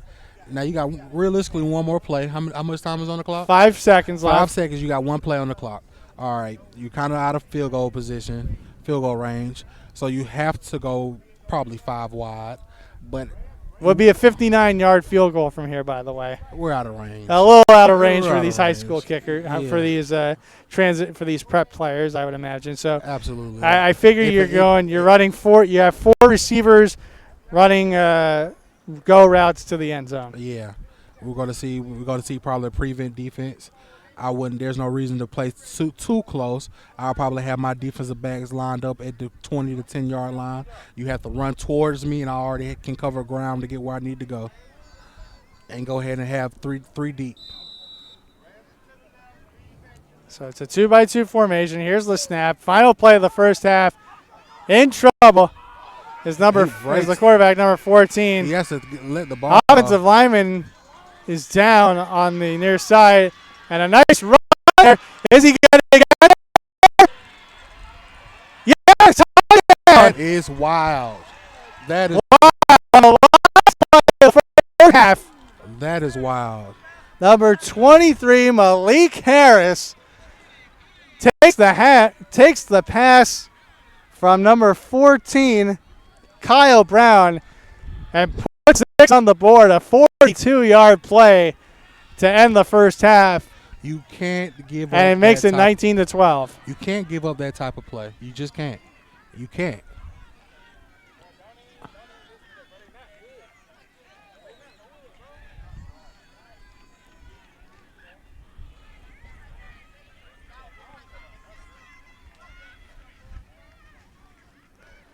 I want to see who it was on the field. I think that was number 55, Preston Hawkins, who was down there. It looks like he's okay as looks like he came off the field. Point after try is pure. And we've reached halftime here in Winder, Georgia. The Gold Lions, they are rolling back into this one. They lead the Cardinals of Birmingham Prep 20-12. And Doran, what are your takeaways from what was a very intriguing first half here in Winder? Well, I've seen Birmingham Cardinals that came out very impressive. They came out, hit fast, hard. You know, they had the energy. They were ready. They came out ready to play. Northeast Georgia Lions, they came out slow, but over time, you seen them oppose their will. They got their feet up under them. They got those jitters out of them. Then once they started to relax, defensively, you seen them start to make plays, and offensively, they started to make plays. Now, it was the Cardinals up 12-0 at one point in time. Now it's lopsided. It's getting lopsided. Northeast Georgia Lions up 20.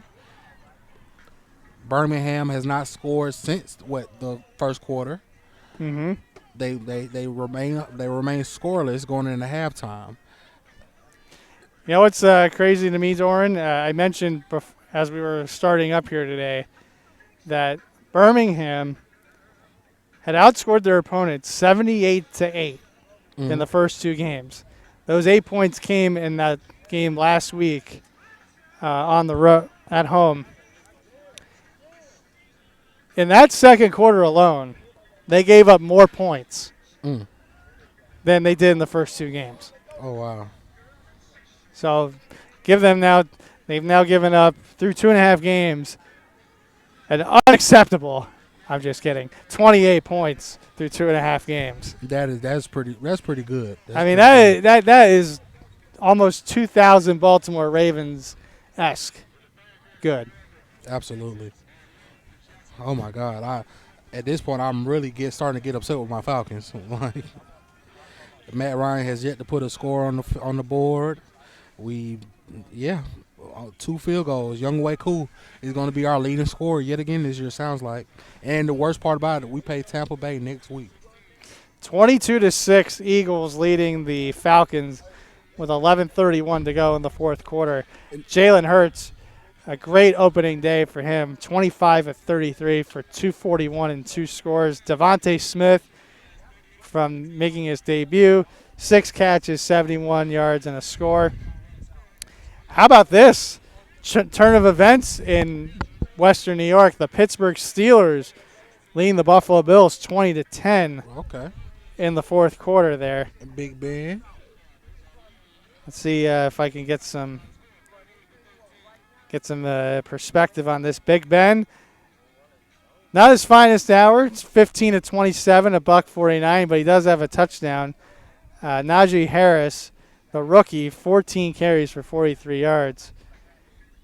Deontay Johnson has Pittsburgh's receiving touchdown. He has 5 catches for 36 yards. Cole Beasley leading the Bills in receiving with, one of the leading receivers. He has 7 catches, 50 yards. Stephon Diggs, 8 catches for 56 yards on his end. That game with 9:18 to go in the fourth quarter. Let's see what else is going on. 41-17 49ers. 38-13 Cardinals leading the Titans with a little under 2 minutes to go there. What's Julio's stats on that one?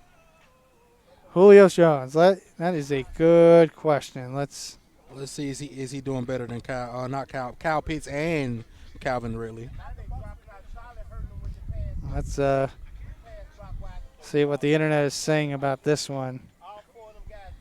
Julio Jones, very underwhelming debut for the Titans. 2 catches, all of 19 yards. Okay. That's what Kyle Pitts has. And he has 5 targets so far today. Kyle has 6 targets for 2 for 19. Calvin Ridley has 7 targets, 4 receptions, 44 yards. So they're all underwhelming, if you ask me. I mean, just frankly an underwhelming start for the Titans overall. Derrick Henry today, only 58 yards on 17 carries. And that's not even enough carries for him, to be honest. But if you're down early, you omit that run game. You got to throw. How about this for the Arizona Cardinals receiving core? DeAndre Hopkins, I mentioned earlier, 6 catches, 83 yards, 2 scores. Mm-hmm. Christian Kirk, 5 catches and 70 yards. He also has 2 touchdowns in this game. He's a Swiss Army knife. You could really put him anywhere. Yep. Kyler Murray, 20 of 31 for 280, 4 touchdowns. Has thrown an interception. He has been sacked twice. But, I mean, that Cardinals defense clearly getting it done today in Nashville as they look to make their first playoff appearance since they went to the NFC Championship game in 2015. Right. So it's the other scores. This is a bit of a shocker. Houston Texans, they've had quite the tumultuous offseason dealing with Deshaun Watson and his legal woes. Well, they're taking all that frustration out today on the Jacksonville Jaguars. 34-14 early in the fourth quarter. It's the Jacksonville Jaguars. I can't really give that too much credit. Tyrod Taylor is a good quarterback. He belongs in the NFL. He is an NFL caliber quarterback, but it's the Jacksonville Jaguars. We got to see them play some better competition before we can pass judgment on that one. Well, I mean, it is opening day, and again, I'm not putting any much emphasis on it because it is one game. But to start the season with a statement like this, with a good win, yes, is definitely, well, assuming they get the win, because it's the NFL, anything can happen. Exactly. Tyrod Taylor, unless you're the Falcons, right? The aforementioned Tyrod Taylor, 18-28, 277 yards. He's got 2 scores. Okay. Trevor Lawrence, 16-31 for 205 yards. 2 touches, 2 picks in his NFL debut. Not surprising. They're DJ Chark, the leading receiver for the Jaguars. He's got 2 catches, 68 yards, and one of Lawrence's touchdowns. Brandon Cooks having a great game. 4 catches, 128 yards. He's definitely underrated. He's very much underrated.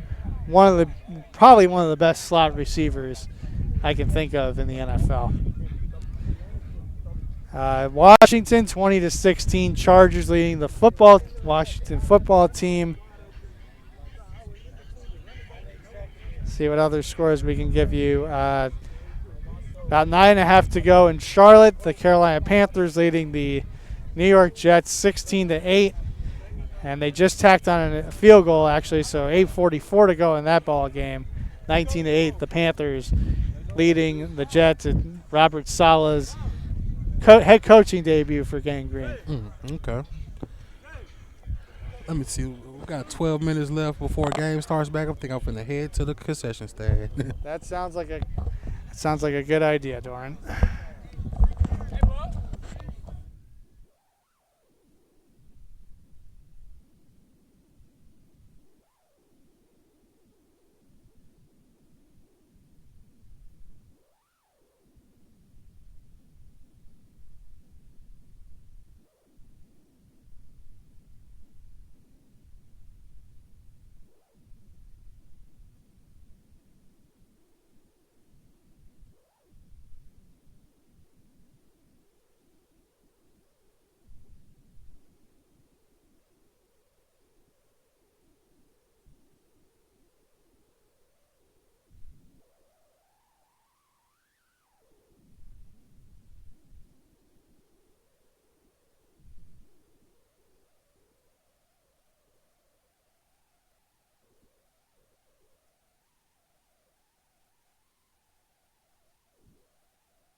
Ladies and gentlemen, we are back.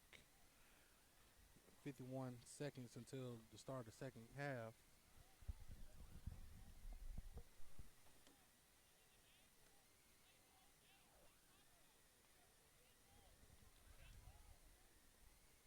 We got Northeast Georgia Lions chirping back to some of the fans on the fence.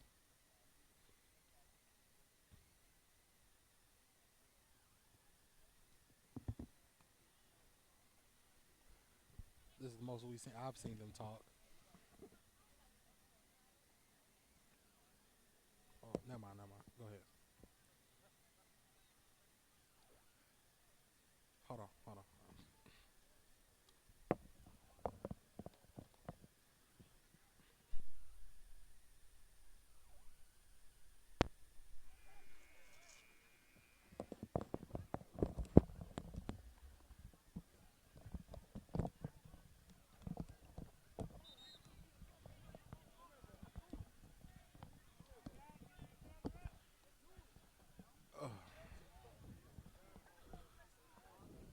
And we are back. We are Score Sports. Dora Coleman here with Noah. Getting ready to start the second half. We have Birmingham walking back to the sideline. They just had a little powwow at the north end of the field, trying to get things together. Northeast Georgia Lions still stretching it out. About to get this 15-minute quarter started. What are you hoping to see from in the second half, Noah? I hope to continue to see good back and forth battle of attrition. You know, we saw that Birmingham got off to a fast start, and NGPA, they as Coach Curry told me before the game, he believes in A&A, adapt and adjust, and they did that quite well. They have adapted and adjusted. So I would imagine now it's Coach Tim Sanders' turn to figure out how he gets his team to adapt and adjust to the circumstances at hand. Really, I think that, you know, as he mentioned to me before the game, they need to eliminate the mistakes. You know, they've had a lot of pre-snap penalties. They threw the interception at the goal line on fourth down. Yeah. That led to Northeast Georgia taking the lead in the second quarter. So I would think that we're going to see a lot of adjustments and a lot of high intensity here, especially now that it's getting on. It's now 4 o'clock on a Sunday, and I know these guys, especially from Birmingham, they're going to have a long drive home tonight, so and probably have to go to school tomorrow. So, I think they're going to want to try to play fast and furious and try to win this game. Absolutely. I agree 100%. Now, I do think Birmingham has a chip on their shoulder. Because if you heard on the sideline like I have, a lot of those guys saying, hey, they're not even that good. They're not even that good. You know, we still got this. We were able to beat them. Well, if you feel that way, now you have to show it. Yes. You have to show it. So you have to show that there's levels between you two. And if they are what they talk about, then we're gonna see a lot of difference in this second half. And I'm excited to see it because either, you know, you can say a lot of things, but can you prove that what you're saying is right? Talk is cheap. Exactly. Talk is the cheapest thing on the planet. It's free, really. Oh yeah. So a lot of people talk. Yeah, but Trump actually talks. being about action is what it's all about. And that was a deep kick. A very good kick there as Birmingham takes it, and they get a nice run back and a hard hit there. Ladarius Gary on the return takes a big hit as we get things away. Now, Birmingham, they did offer me some Powerade. That was probably one of the coldest drinks I ever had because I don't have any cash on me. so I had to settle for that one, but that was beautiful. Well, it is sweltering and warm out here today, so absolutely, it's very important that we stay hydrated like I am right now. Exactly. I don't blame you. So we got 1st and 10. At the 35-yard line, so a nice return there. Good starting field position there for the Cardinals. You have trips to the field. Yep, to the left side, near to the boundary. Our near side here, and that is running back to the boundary. Yep. And it's handed off, and he cuts in and out, and he gets himself tackled. Yep, Isaiah Daniels, once again, we've called his name a lot today.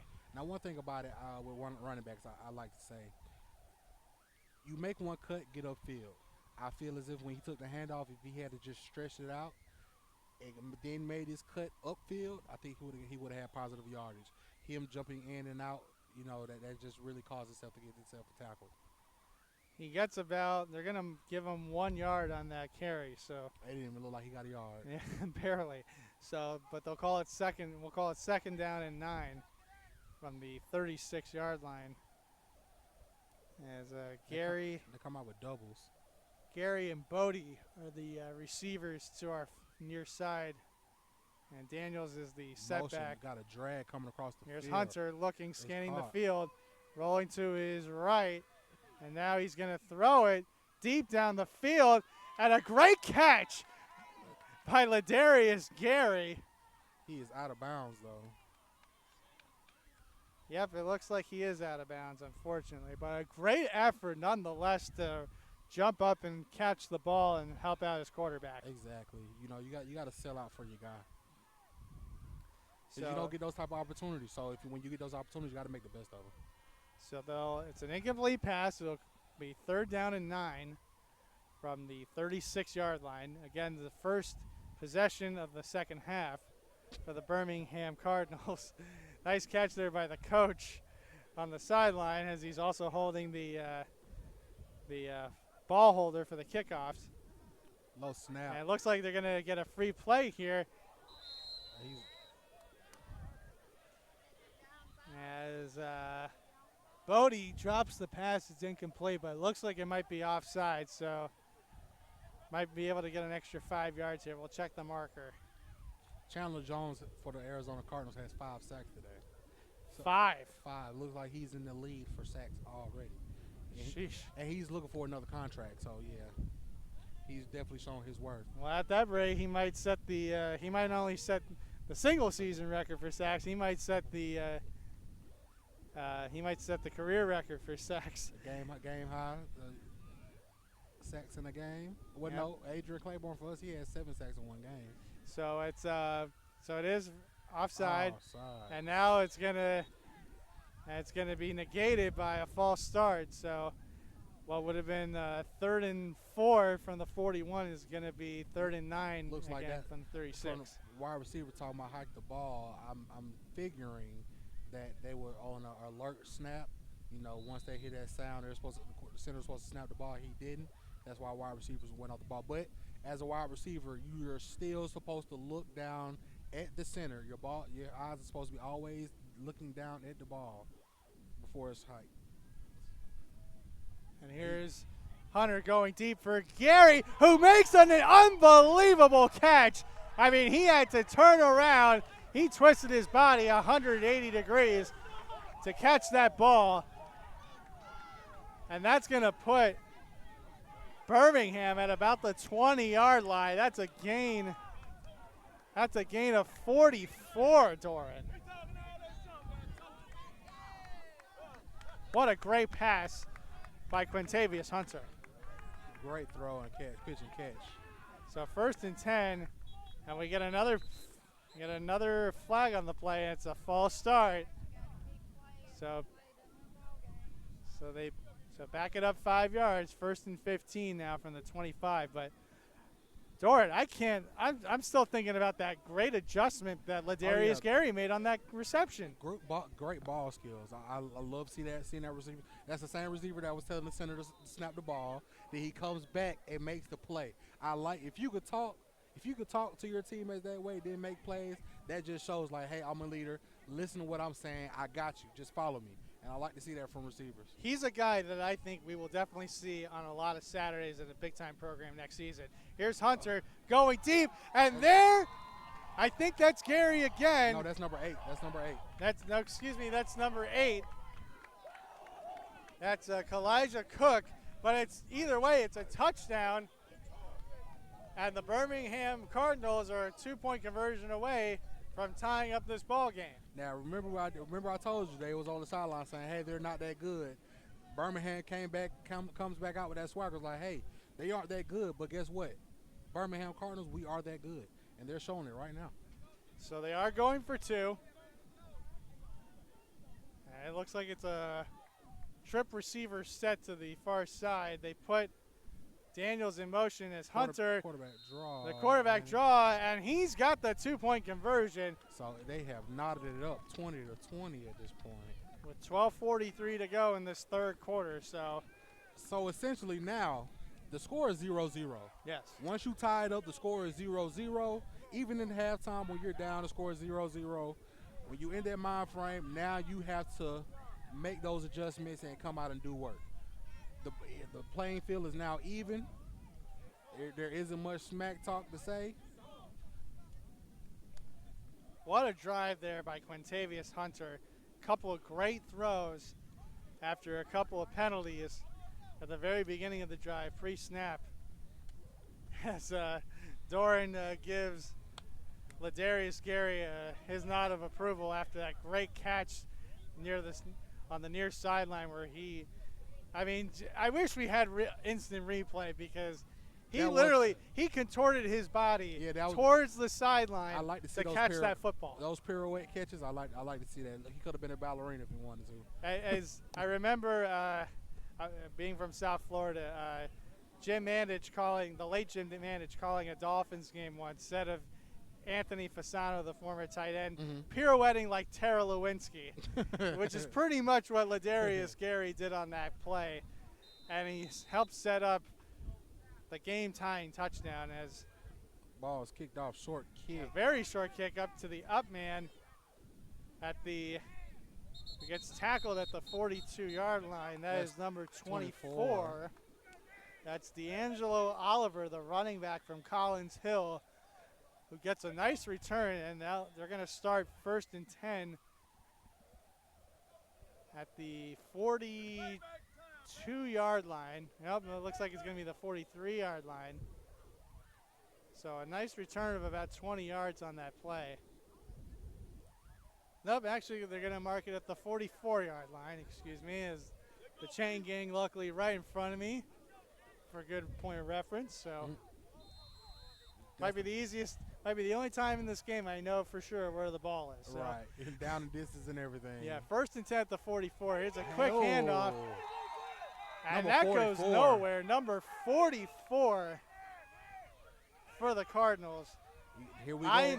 Ian Bridges. Here we go again. Birmingham Cardinals imposing their will early in the second half. Definitely feeling the juice there. A loss of 3 on that inside draw. So that'll be 2nd and 13 from the 41-yard line. Cardinals coming out with that swagger right away. Absolutely. I think they knew that they feel like they're the better team, and now they're showing it. 2nd and 13. Quarterback draws Quick back. pass. Number 16, he cuts inside. He makes a good nice yardage. cut to the middle of the field. He's at the 45-yard line.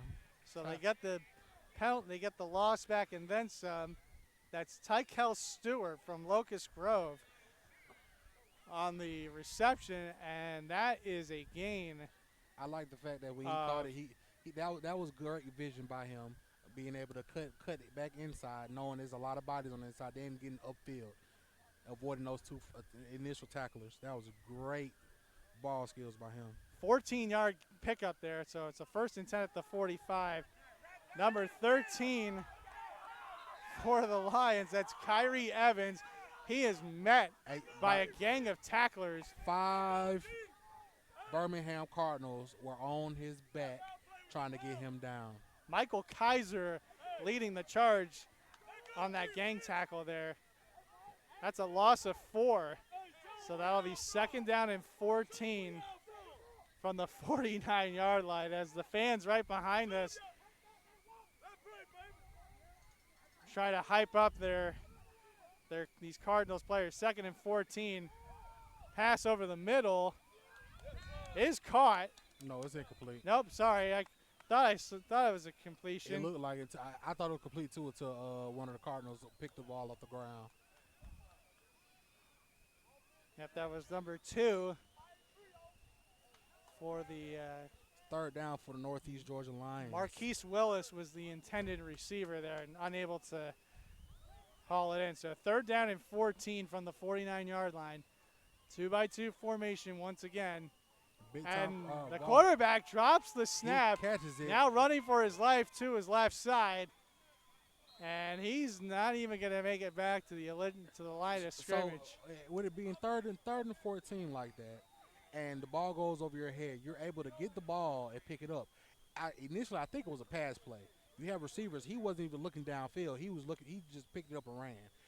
Once he evaded the first tackler, he had nothing but space and opportunity to set and throw. He wasn't even looking downfield. He has to be aware when it comes to things like that. So a loss of 3 after that bungled snap. And that makes this 4th down and 17 for the Golden Lions at their own 48-yard line. So clearly momentum fully on Birmingham's side as the Golden Lions punt it away. Takes a bounce and it goes out of bounds at about the Looking to see what 20-yard line or so, just inside the 25. I'm looking to see what. Yeah, he stops it at the 21-yard line. So a 29-yard punt. No, 16-yard line. 16-yard line. Okay, 16-yard so line. My bad, guys. no worries. So a 36-yard net punt there for the Golden Lions. Good job of flipping the field as the Birmingham Cardinals come out for their 2nd drive here of the second half. The Falcons lose officially 32-6. Oof. And Jalen Hurts went for 321 yards, 3 touchdowns. Matt Ryan 172 and no touchdowns. So, new quarterback me, please. But other than that, Who is the I'm not well versed on the Falcons. I should be. Who is the backup quarterback for Atlanta? we have Felipe Franks, who is certified trash. From the University of Florida, And, as I and remember. by way of Arkansas. And, oh, man, that is a safety for the Birmingham Cardinals. Oh, man. A fumble snap that goes into the end zone. Quarterback jumps on it for a safety. And we are now 22 to 20. Should be 22. I don't know why it says 26. Unless that was a touchdown. I don't think so. I think it was that was a safety, so it should be 22.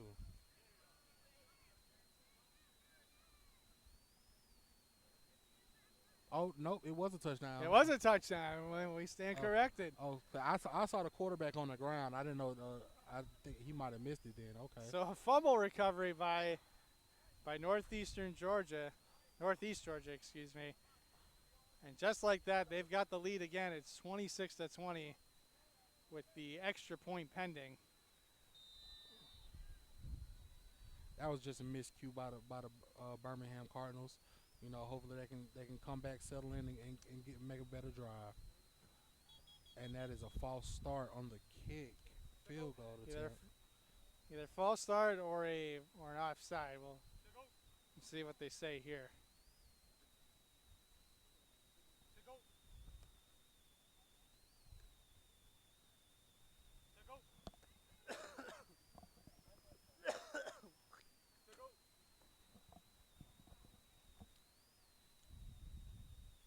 And it looks like it's against Birmingham, so it was offside. So they'll retry the point after. They'll move it up a yard.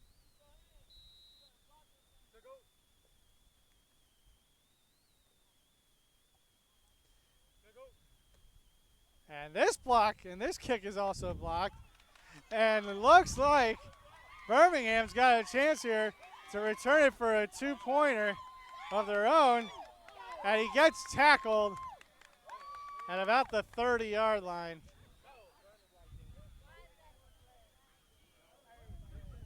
Number 18, Tyvon Waver. So the score is now 26-20. Almost ran it back for a 2-point play. Almost. Didn't quite get there, but a great play, but a great effort though nonetheless. So our score now is Northeast Georgia 26, Birmingham 20. We have 9:40 to play here in this third quarter.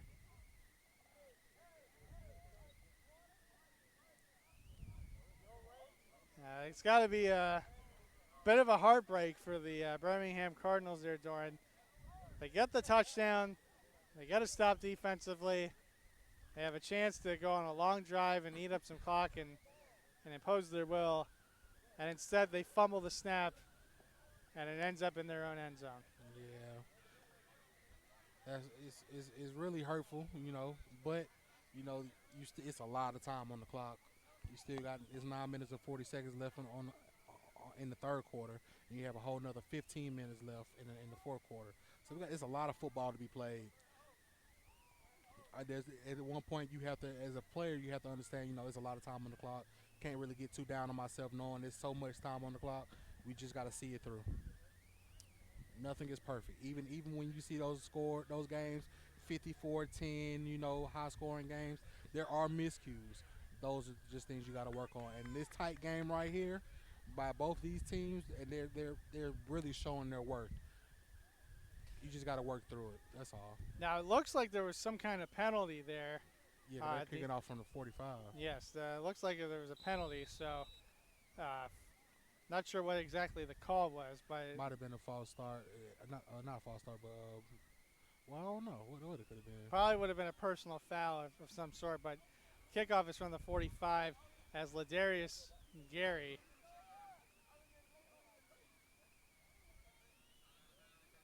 runs it out of bounds around the 35-yard line. We'll check where exactly. Now this offense comes back out, from that miscue. Now you have to be sound and methodical with your drives. Make sure everybody's crossing their T's and dotting their I's. Hopefully we don't have any bad miscues from the center. We've seen him in front of us practicing. Hopefully he can keep his poise together and being able to keep those snaps nice and clear at the quarterback's chest. And we see Khari Green now in at quarterback. I believe this is the third different quarter. He's been in quarterback already in this game. See what he does. Not as tall as Quintavious Hunter, but I think he threw the initial touchdown. He threw the 85-yard touchdown. I believe you're correct on that one. So high snap there. Nope, it's a quarterback keeper. And he gets that was number 14. Number 14 on the carry. Excuse me, that's number 4. Okay, so number 14 on the carry. That would be Jeremiah Evans, the running back. And he picks up 6, so we'll call it 2nd down and 4. Ball is spotted. That's a 31. 31-yard line, thank you very much. So they started about the 25-yard line.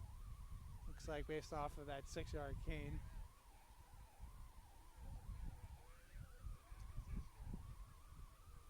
Gary takes the snap, or Green, excuse me. Hands off to Evans again. Evans with another carry. He's got first down yardage. And they stack him up at about the 40. And there's still some tackling and some rough stuff. Now we've seen Jeremiah Evans, from the conversations we heard, this is his first time, seeing snaps out here on offense for the first 3 games. And he's really trying to get out on the field, and he's really showcasing why he needs to be either a feature back or, be in a rotation at least at full time. Well, the truth of the matter is,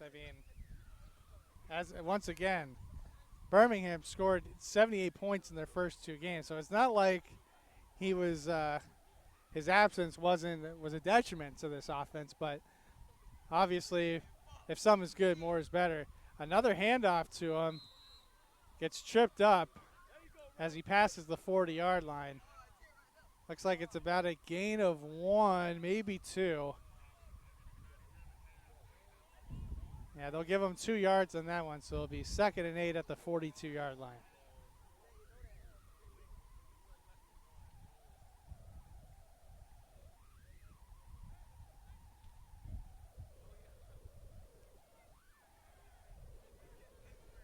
And now Isaiah Daniels now checks back in as the lone running back.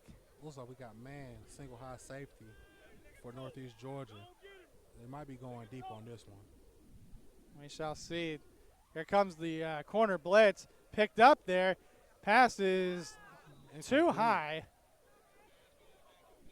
One thing about it, the North Georgia Lions, when they go to man, that is not a good matchup when it comes to facing these Birmingham Cardinals. We already know these guys have speed. If a play was called to go downfield, that would have been a tug. Single high safety, all that speed around the field. You can either go to number 17 for the Cardinals, number 6. We've seen that they are burners. If they get the ball in their hands, they're gone. They're as good as gone. Kalijah Cook, by the way, the intended receiver, not tall enough to get that high pass there. So 3rd down and 8 from the 42-yard line with 7:16 to go here. Single high safety again. Motion to the Number right. 32 coming in on the handoff, and he's smacked. And nothing doing there. I think Daniels lost yardage on that play. They're going to mark it at the 40-yard line. And it is 4th down. Yep, it's 4th and 10. Lost it 2 on the play. I really liked that defensive design, though, as number 32, Eduardo Alvala from Bridgeton Academy in Maine, coming off the edge there with the blitz, disrupting things there on the last 2 plays.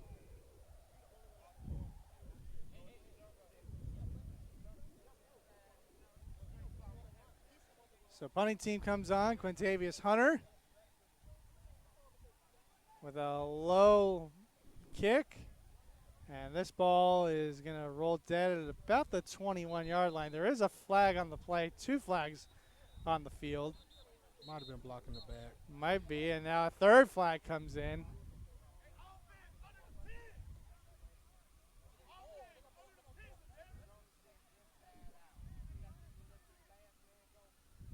Check the markers here.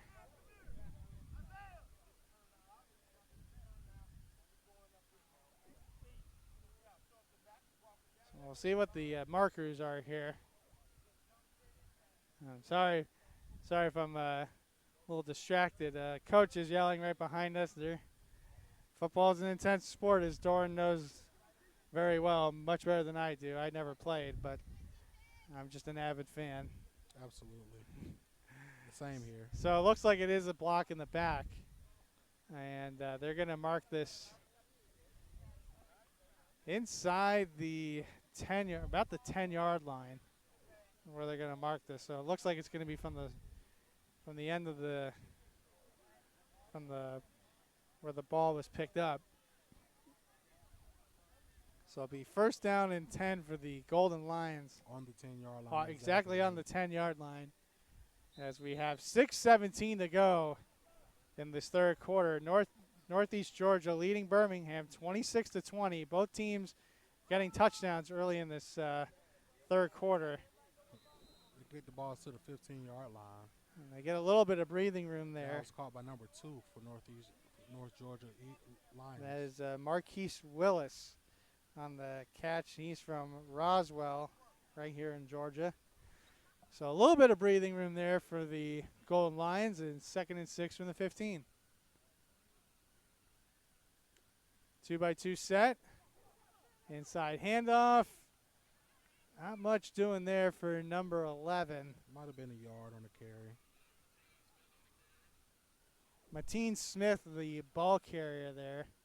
Looks like it's about 3rd and 4. 3rd and 5. 3rd and 5 from the 16-yard line after the 1-yard pickup there. Shotgun snap. Pass is caught At the 20, and out of bounds. Caught at the 23-yard line. That is a 1st down. Marquise Willis on the reception.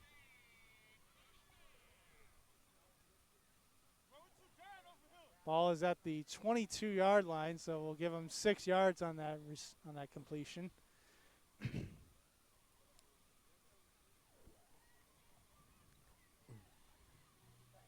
As Ryan White stays in the game, continues to play quarterback for the Golden Lions. It's another 2-by-2 formation. And a little halfback pass. And he is stopped at the 30, number 8. Kyler Johnson on the reception there from Cartersville, Georgia. So he's part of that program. They've won 70 out of 71 regular season games. Wow. So far, as of last night, they've won 70 out of 71. So he comes from a winning program. Unbelievable. They give him 8 yards on that play, so it's 2nd and 2 at the 30-yard line. A quick pass caught at and turns it up a little bit to the 35-yard line. Number 9, Sam Pittman from Cedar Grove. Now at that point, honestly, him cutting back inside, that was kind of crazy. He could have got more yardage if he just went out. I agree. I think he made that was not a wise decision to try to cut back in. Yeah, but a lot of wide receivers, they want to make that big explosive play to try to make it look good on film. But sometimes coaches just want to see you do the right thing. Make a move, go get upfield. Handoff to the near side as the number ball. 5. The running back gets falls out of bounds and trips over the chain gang. Right in front of us, actually. Right in front of us. That's number 5, Kareem Miller from South Gwinnett on the carry. Looks like they mark him at the 42-yard line. Now, he's from South Gwinnett. South Gwinnett last year, they had a promising season.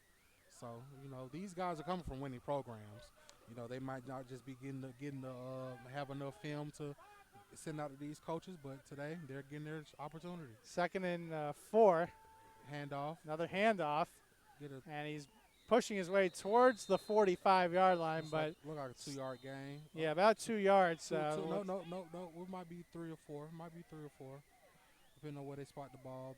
Looks like it's they're going to mark it at the 44, which would put him, by my vantage point, 2 yards. Yep. 2 so yards. so give him where he landed and give had him the ball 2 yards. extended. Those players like to extend the ball and say, hey, no, I was right here when my knee touched. Nah. So they gave him 2 yards on that carry. So it's 3rd down and 2 from the 44-yard line. This is a drive that started at the 10-yard line. So real methodical.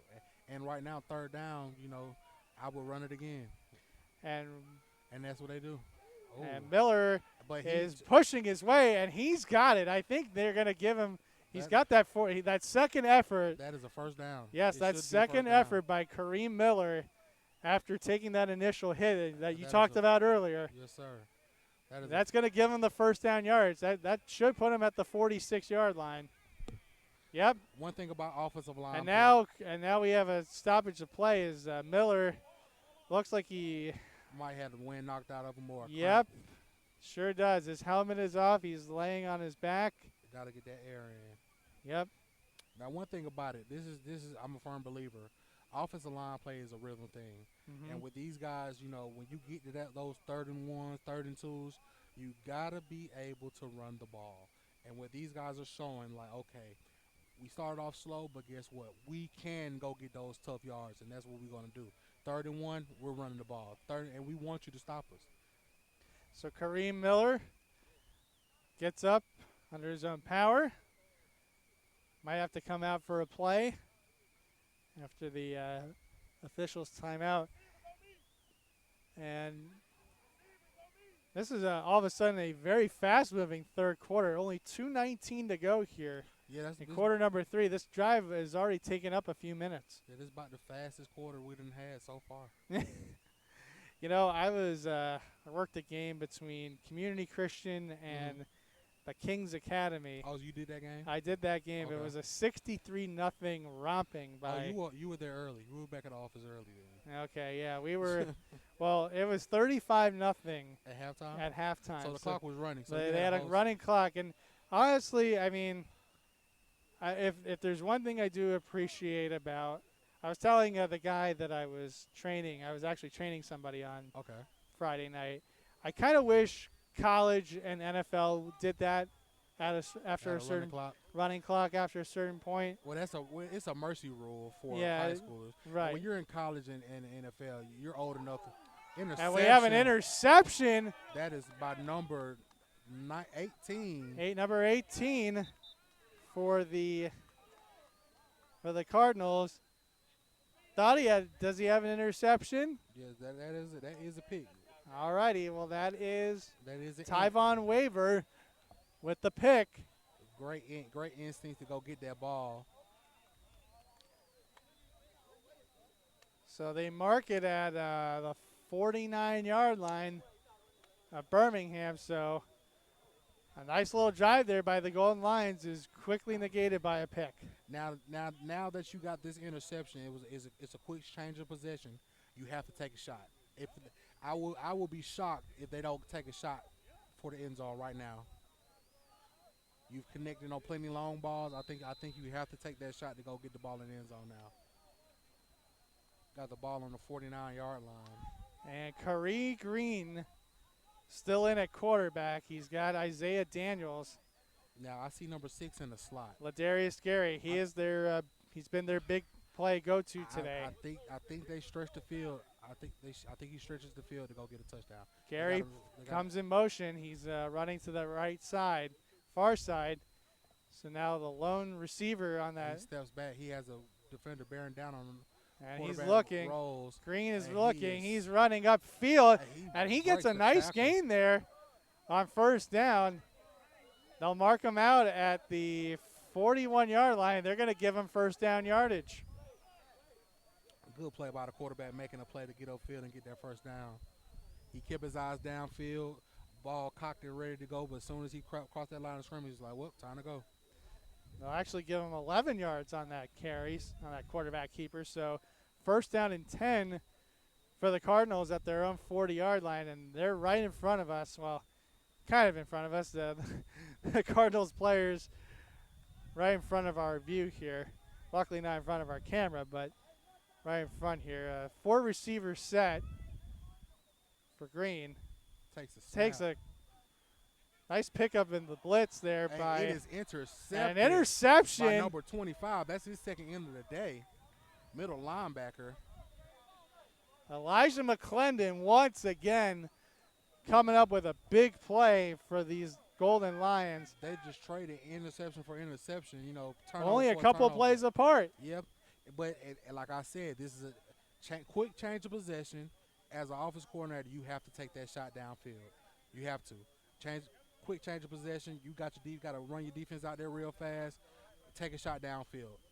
First play, you got to. Well, they didn't, and then they tried a pass over the middle, and it goes for nothing. So 26-20 still. Northeast Georgia leading Birmingham. We have a minute 27 to go here in this third quarter as the Golden Lions take over from, I want to say it's their 35-yard line. Yeah, it's just shy of their 35-yard line.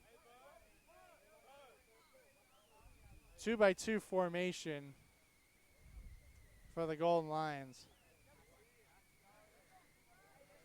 As Kyle Brown. Oh, and he is smacked in the backfield by big number 44. He has been playing with reckless abandonment. He doesn't even care about the running back, how he feels, who's recruiting him, if he's going to get recruited. He just went back there and smacked him. He didn't even care. Nyshim Healy was the running back there. And Keon McMillan with the big hit. So a loss there on the play, and it's second down and long. Shotgun snap. And that's another sack. And another sack. And that backs them up even further. That's by number 25. That is Jahan King, the defensive end, making the play. So in 2 plays. Now it's third and Alpharetta. If you know, you know. 3rd and 20 to be exact for the Golden Lions, as we're under 30 seconds to go here in this third quarter. I mean, I'm not sure where they are with the play clock, but I would. Sure it's going to end before they get this playoff. 10 seconds and counting. Yeah, they're going to go straight to the fourth quarter. You get time to talk. We're at 3, 2, and that'll do it for the third quarter. We are headed to the fourth. So quite a third quarter there here in Winder. Absolutely. We had an exchange of touchdowns, and we had an exchange of interceptions. And the result is a 26-20 Northeast Georgia Prep Academy Golden Lions leading Birmingham Prep Cardinals. I have to say, this was moved a little faster, but just because it moved fast doesn't mean there was a lack of intensity or theatrics there in that third quarter, Doran. Excuse me. Roden, Doran. You can pretty much.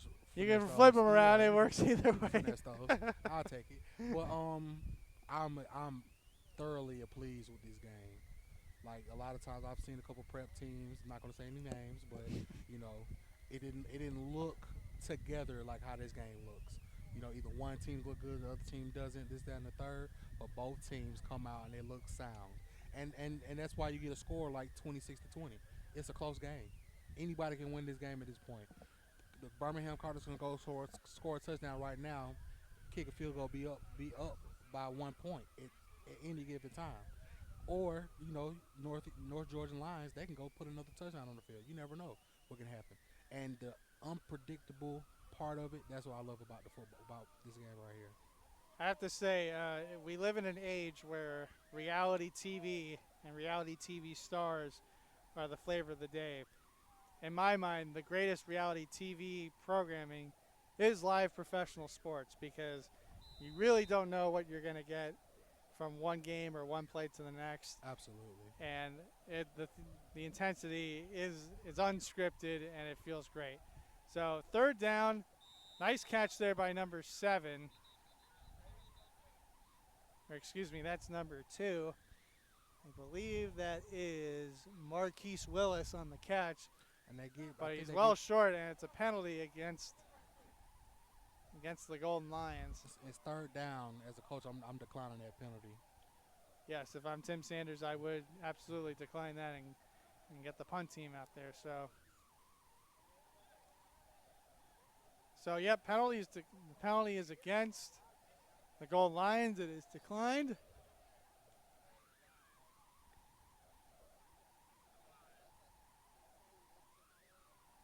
So we now have 4th and 10. 4th and 10 at the 35-yard line.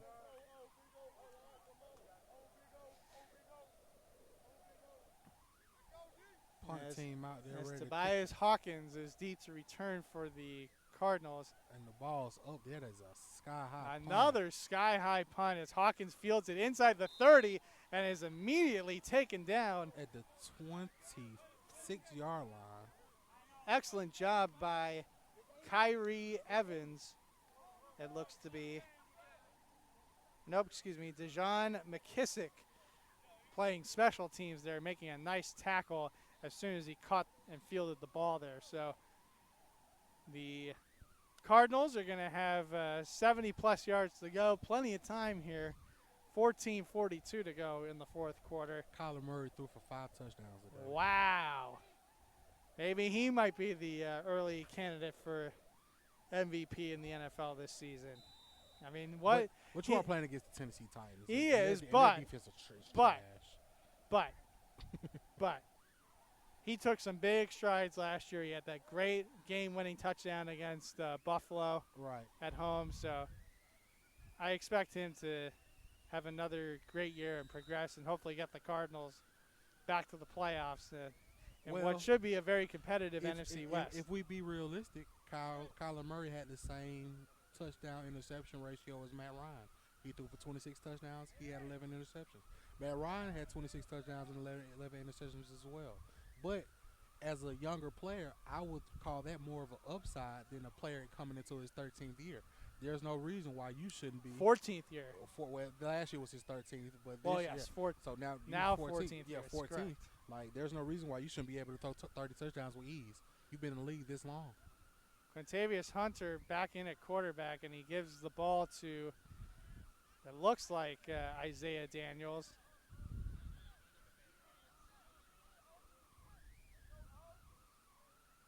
as he gets up to the 35-yard line. That brings up third down.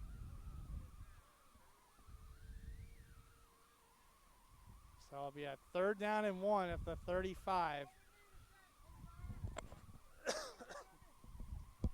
You need 1 yard. Like the North Georgia Lions, they needed 1 yard and they were able to go get it. I'm assuming that the Birmingham Cardinals can go get this yard. Well, if there's anyone who can get it, it's Daniels. But instead, they throw it out to the flat, and that is caught for a first down. Stop on the Penalty dime. flag comes in. As number 2 for the See, this might be a face mask penalty. Brandon Johnson makes the catch. Could be a face mask. Because he was surrounded by nothing but lions. One Cardinal surrounded by 4 lions. I think that might have been a face mask. Well, in real life, 4 Lions against 1 Cardinal is not the best matchup. Exactly. And maybe not on the football field either. No, but one thing about a Cardinal can fly, and number This 2 is true. Number 2 was on his way to getting the flying up the field. So it looks like that is it's a personal foul, and yes, it is a face mask. Good eye there, Doran. So tack on another 15 yards. And that's a big mistake by the Lions. So that pushes the ball But you know, to plus territory for the Cardinals. But I can give leeway with that face mask. If you saw how number 2 stopped, ducked, and juked, yes, you're gonna grab some face masks. Like, hey, where you going? Come here. And he's a little smaller than some of these DBs that were trying to tackle Exactly. him. So I agree with you there. It's okay to give him some leeway. Here's Hunter. Oh, he is sits back going and deep, throws. and that ball is incomplete. I think he hung it out there too much. Yep, Ladarius Gary, who's been their downfield threat today, has come up with a couple of big catches, the intended receiver, but way off the mark there. So 2nd and 10 from the 43-yard line.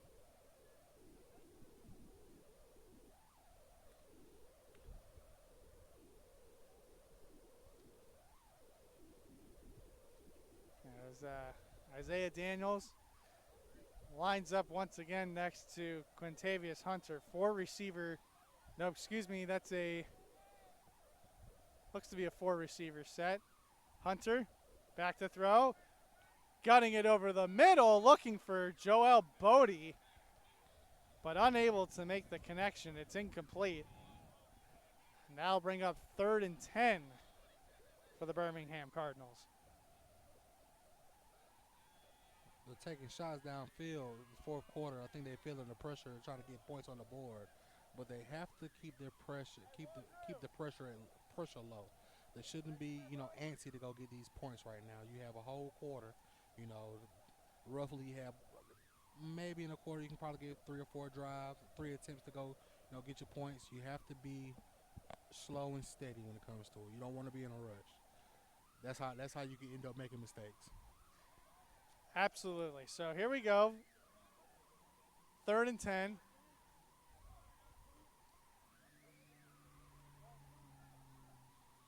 Quarterback Snap drops is back. Hunter He underthrows. leaves it short for number 8. Now, if you're trying to go get this W, I wouldn't mind putting number 9 back in the game. Karee Green. I agree with you. I mean, he's had a couple of really good throws today.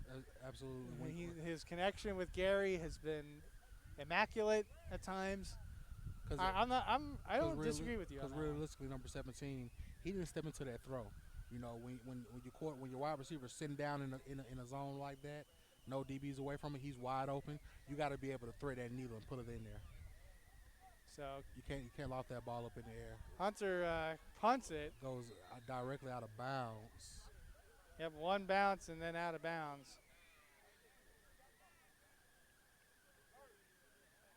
So they'll mark that. Let's see where they mark that. Looks like they mark it at about the 25-yard line there, Doran. I'm trying to see. The balls look like it's at the 24-yard line. 24-yard line. All right, so pretty close from my vantage point. Had to wait for the ref to set the ball down. You never know with them. Yep, well, the ball is set down. And, yep, it looks like that's about the 24-yard line. So first down and 10 for the Golden Lions. Shotgun snap. And he is immediately by number big 92. 92 for the Cardinals. And 44 was there as well. Maurice Williams and Ian Bridges combining on the sack for the big loss as we approach 12 minutes to go here in the fourth quarter. It's something about a quarterback getting hit that it irritates me. I hate it. I don't like to see it. I don't like to see my quarterback getting hit, especially as an offensive lineman. You got to bow up and make sure you solidify those blocks. We got doubles for North Georgia Lions. Yep, 2-by-2 once again. It's been their go-to. Ball is tipped at the line of scrimmage. Luckily not intercepted if you're a Golden Lions fan. And that stops the clock with 11:46 to go in this fourth quarter. And it's already 3rd and a mile for the Golden Lions.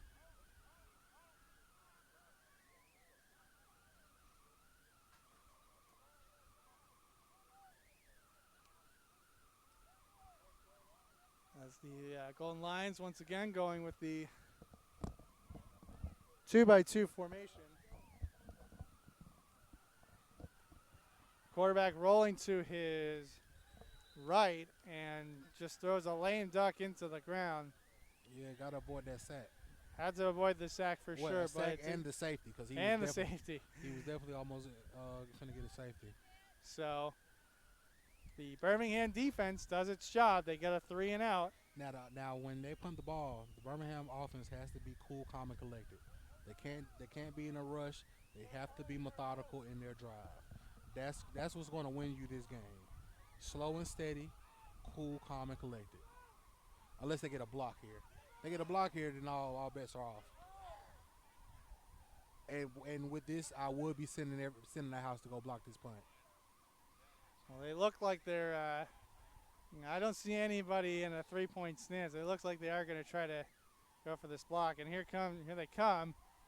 They get the kickoff. And it goes and it's going to be out of bounds. That's the 46-yard line. 47-yard line is looking like where this official in front of us marks it. Well, I know. Looking right here, I don't know how he got the 47. Should be the 46. I see 4 hash marks, and I see him standing on the second one. So yeah. No, I'm talking about for where the ball actually went out. Oh, well, where it went out is. Where the ball actually went out at, it was the 46-yard line. 46. It bounced at the 47, but it went out at the 46. But that's neither here nor there. We're not refs. But, that's just what I saw. Regardless of what we think or what we saw, it's all about what the officials are going to mark it at the 47-yard line. Unfortunately, this is not the NFL. We don't have the best angles, so we just have to take their word and their judgment for it. So here we go, 1st and 10 for the Cardinals at the 47-yard line. I'll be looking for a good draw, maybe a power. They'll drop back, good pick up by the running back. And he gets smacked and driven, and he fumbled the ball. Quarterback fumbled the ball. Let's see who has it. Looks like North Georgia has the ball. And it's recovered by the Golden Lions. North Georgia recovers the ball. Oh boy. You see big number 31 go make a play. Quarterback trying to make a play for his team. He spins. As soon as he spins, he gets smacked. And ball is on the ground. One thing you don't need is that ball on the turf, especially when you're down 6. So a tough break there for the Golden Lions. No, tough break for the Birmingham Cardinals. Excuse me. The Lions are in good shape right about now. They're in excellent field position. But it's still early in the 4th, so there's no need to panic. Birmingham defense, they have been playing good defense, so they might as well bowl their backs and go try to make a play for their team. So 1st and 10 for the Golden Lions, and they're going to mark it about the 42-yard line. With a 2 running back set. quarterback is pressured. He throws the He ball. throws it away. Lucky that's not an intentional grounding. As long as it passed the line of scrimmage, that's all that matters. It barely looked. It looked like he barely got it to that line of scrimmage. Absolutely. As the Birmingham Cardinals fans behind us, we Gotta hear give them for the first time today. Got to give them that energy. And their teammates on the sideline also trying to rally their troops. Coach Sanders. 3 wide receivers set, 2 running backs. 3 receivers set. They run, and Here he comes is and- met in the backfield by big number 92. I love the way he washed down the line of scrimmage. You saw the guard try to reach block him. He shed him, had a center on his hip, and still got to the running back for a tackle for loss. That's beautiful defensive line work. Now, one thing about it, number 92 for Williams. For Birmingham, number 31 for North Georgia Lions. I've liked their activity on that defensive line. I love it. Those are 2 active players, and they're getting some good film. So 3rd down and 14 from the 46-yard line. Still on the plus side of the field. It's a long ball. They're going to take a shot. Oh, almost one-hand interception. Almost intercepted. That is number 29 on the coverage. And it's a flag on the play. It might be pass interference on the defense. Marlon Sherman, the man in coverage there. He had his hand on the receiver. Ball's in the air. It's a 50-50 ball. But you got your hand on the receiver trying to make a play. And it looks like they did call that pass. They're calling pass interference. Because realistically, when you got your hand on the receiver, you're pushing him this way, and you're trying to catch the ball, you got to call that. So what looked to be a 3rd and 3 and out for the Cardinals ends up being a big pass interference call. But then again, you have your eye on the ball. So you're looking back at the ball. You're going for the ball. So, but anything before that, he might have been too handsy. So a 15-yard penalty makes it 1st and 10 Quick at the throw. 31. And he is suplex and took for that ride. Then number 4 yells in his face, almost finna get a penalty. Number 9 on the reception. Sam Pittman. Now, one thing about it, once you make a play like that, you cannot get in that kid's face. That is taunting. You can get a penalty, and that's another 10 yards that you can add on top of that. You can't do that. Even though he didn't get a flag on it, you can't do that. You tackle the guy and you get all in his face, face mask while he's on the ground. That's a pure. That's number 31 you said for the. No, that was number 4 who did that. Okay. So. Now that's big number 92 on a tackle again. Mo Williams once again making a big play. He has been a wrecking ball for that on that front 7 today for the Cardinals. Absolutely. Number 92 and 44 for the Cardinals have been balling. They've been making plays. I love it. Williams and Keon McMillan. We have said their name a lot today. I would not be surprised if the guys at ESPN and CBS and other networks call their name quite often next year and the next few years to come, because those guys have definitely been studs today. So here we go. I believe this is 3rd down. Jet sweep took by number 16. He hits the corner and he gets upended by number 29. Way to make a play after that pass interference they threw on him. Marlon Sherman once again redeeming himself. As Tykel Stewart. Tykel Stewart on the jet sweep. But he doesn't get enough to convert, so it's 4th down. We're now at the 8:35 mark of this 4th quarter. And it looks like the Golden Lions are going for it, Doran. Interesting play call. Number 3 at quarterback. He drops and he's back. going he for throws. the bomb. And he's got a touchdown. Number 4 with the touchdown reception. Shaheem Cannon. There we go. Finally, there you go, Doran. Now remember what I told you. You can have 4 drops in the first half. He has 2 in the second. No, he had a catch before the half that he caught. That's like 20 yards. Now he has another catch for a good how long? How far was that? That was the ball's on the 30. You got another 30-yard touchdown. Hey, you turn around just like that in 2 catches. And just like that, just when Birmingham With a tutty. With a tutty. with the touch. So now it's 32-20. And it looks like are they going for 2? No, they're kicking the field goal. They're going to kick the one. Kick All the right. extra So they'll point. Don't need to get greedy. Nope, I agree. Kick the extra point. Yep, 8:20 to go. You might as well, either way, make it 2 scores. Make them at least get 1 extra point. And it is. It's good. Good. Okay. It is good. So with 8:20 to play here in this 4th quarter at Victor Lynn Park in Winder, Georgia. Is it Winder or Winder? I call it Winder. Winder.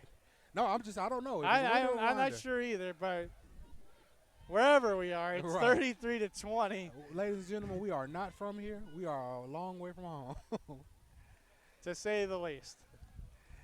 But an look, excellent drive there by. outside of work, I've never even explored this area, so this is new to me. Me neither. I think this is the furthest north and east I've been away from Atlanta in the 3+ years I've lived here now. So. Oh no, I've been sent on some trips.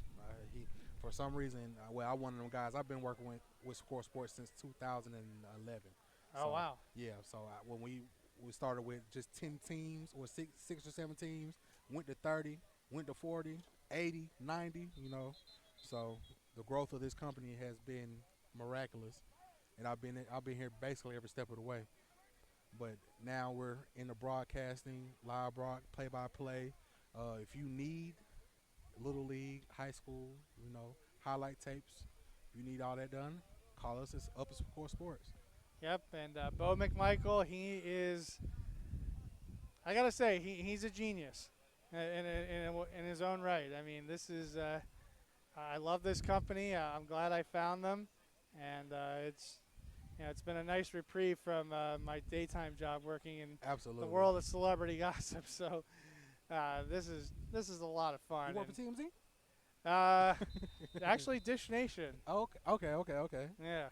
I've been working at Dish Nation for quite some time. Started out in Los Angeles, came here to Georgia, and it has been a heck of a ride. It's been great coming with these guys. Number 6, as Ladarius Gary Oh. almost broke it off for a touchdown. He gets pushed out of bounds. One thing about that is a quick guy. He hit that seam so fast, went from a slight jog to full speed, very, very quickly. Reminds me a little bit of Devin Hester on one of his first kick returns for a touchdown. Yeah, one of those little skills. Let me see I'm gonna hit here. There we go. So they take the ball out to they mark it at the 46-yard line. So good field position for Birmingham, but at this junction of the game, 8:13 to go, down 13. They need to not only they need to score, but I would think, Doran, they need to score quickly. Yeah, they need to score quickly and get the ball back expeditiously. Shout out to T.I. So here we go, 1st and 10 at the 46. Whistle before the snap. Got a timeout on the field. Timeout on the field.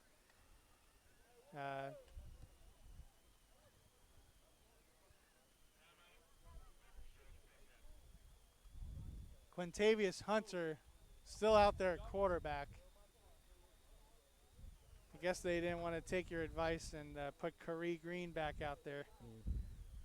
But we'll see. Maybe this is his moment to shine. And again, Tim Sanders told me before the game today, he's been using the 2 quarterback system. Mm-hmm. He's looking for someone to take the reins. Take the reins. And right now it looks like he's giving Quintavious Hunter first dibs at being the starting quarterback. Now, realistically, I would rather have number 9. I mean, when we come Curry Green. When we see the play on the field, he's the one that's been executing and actually making the plays.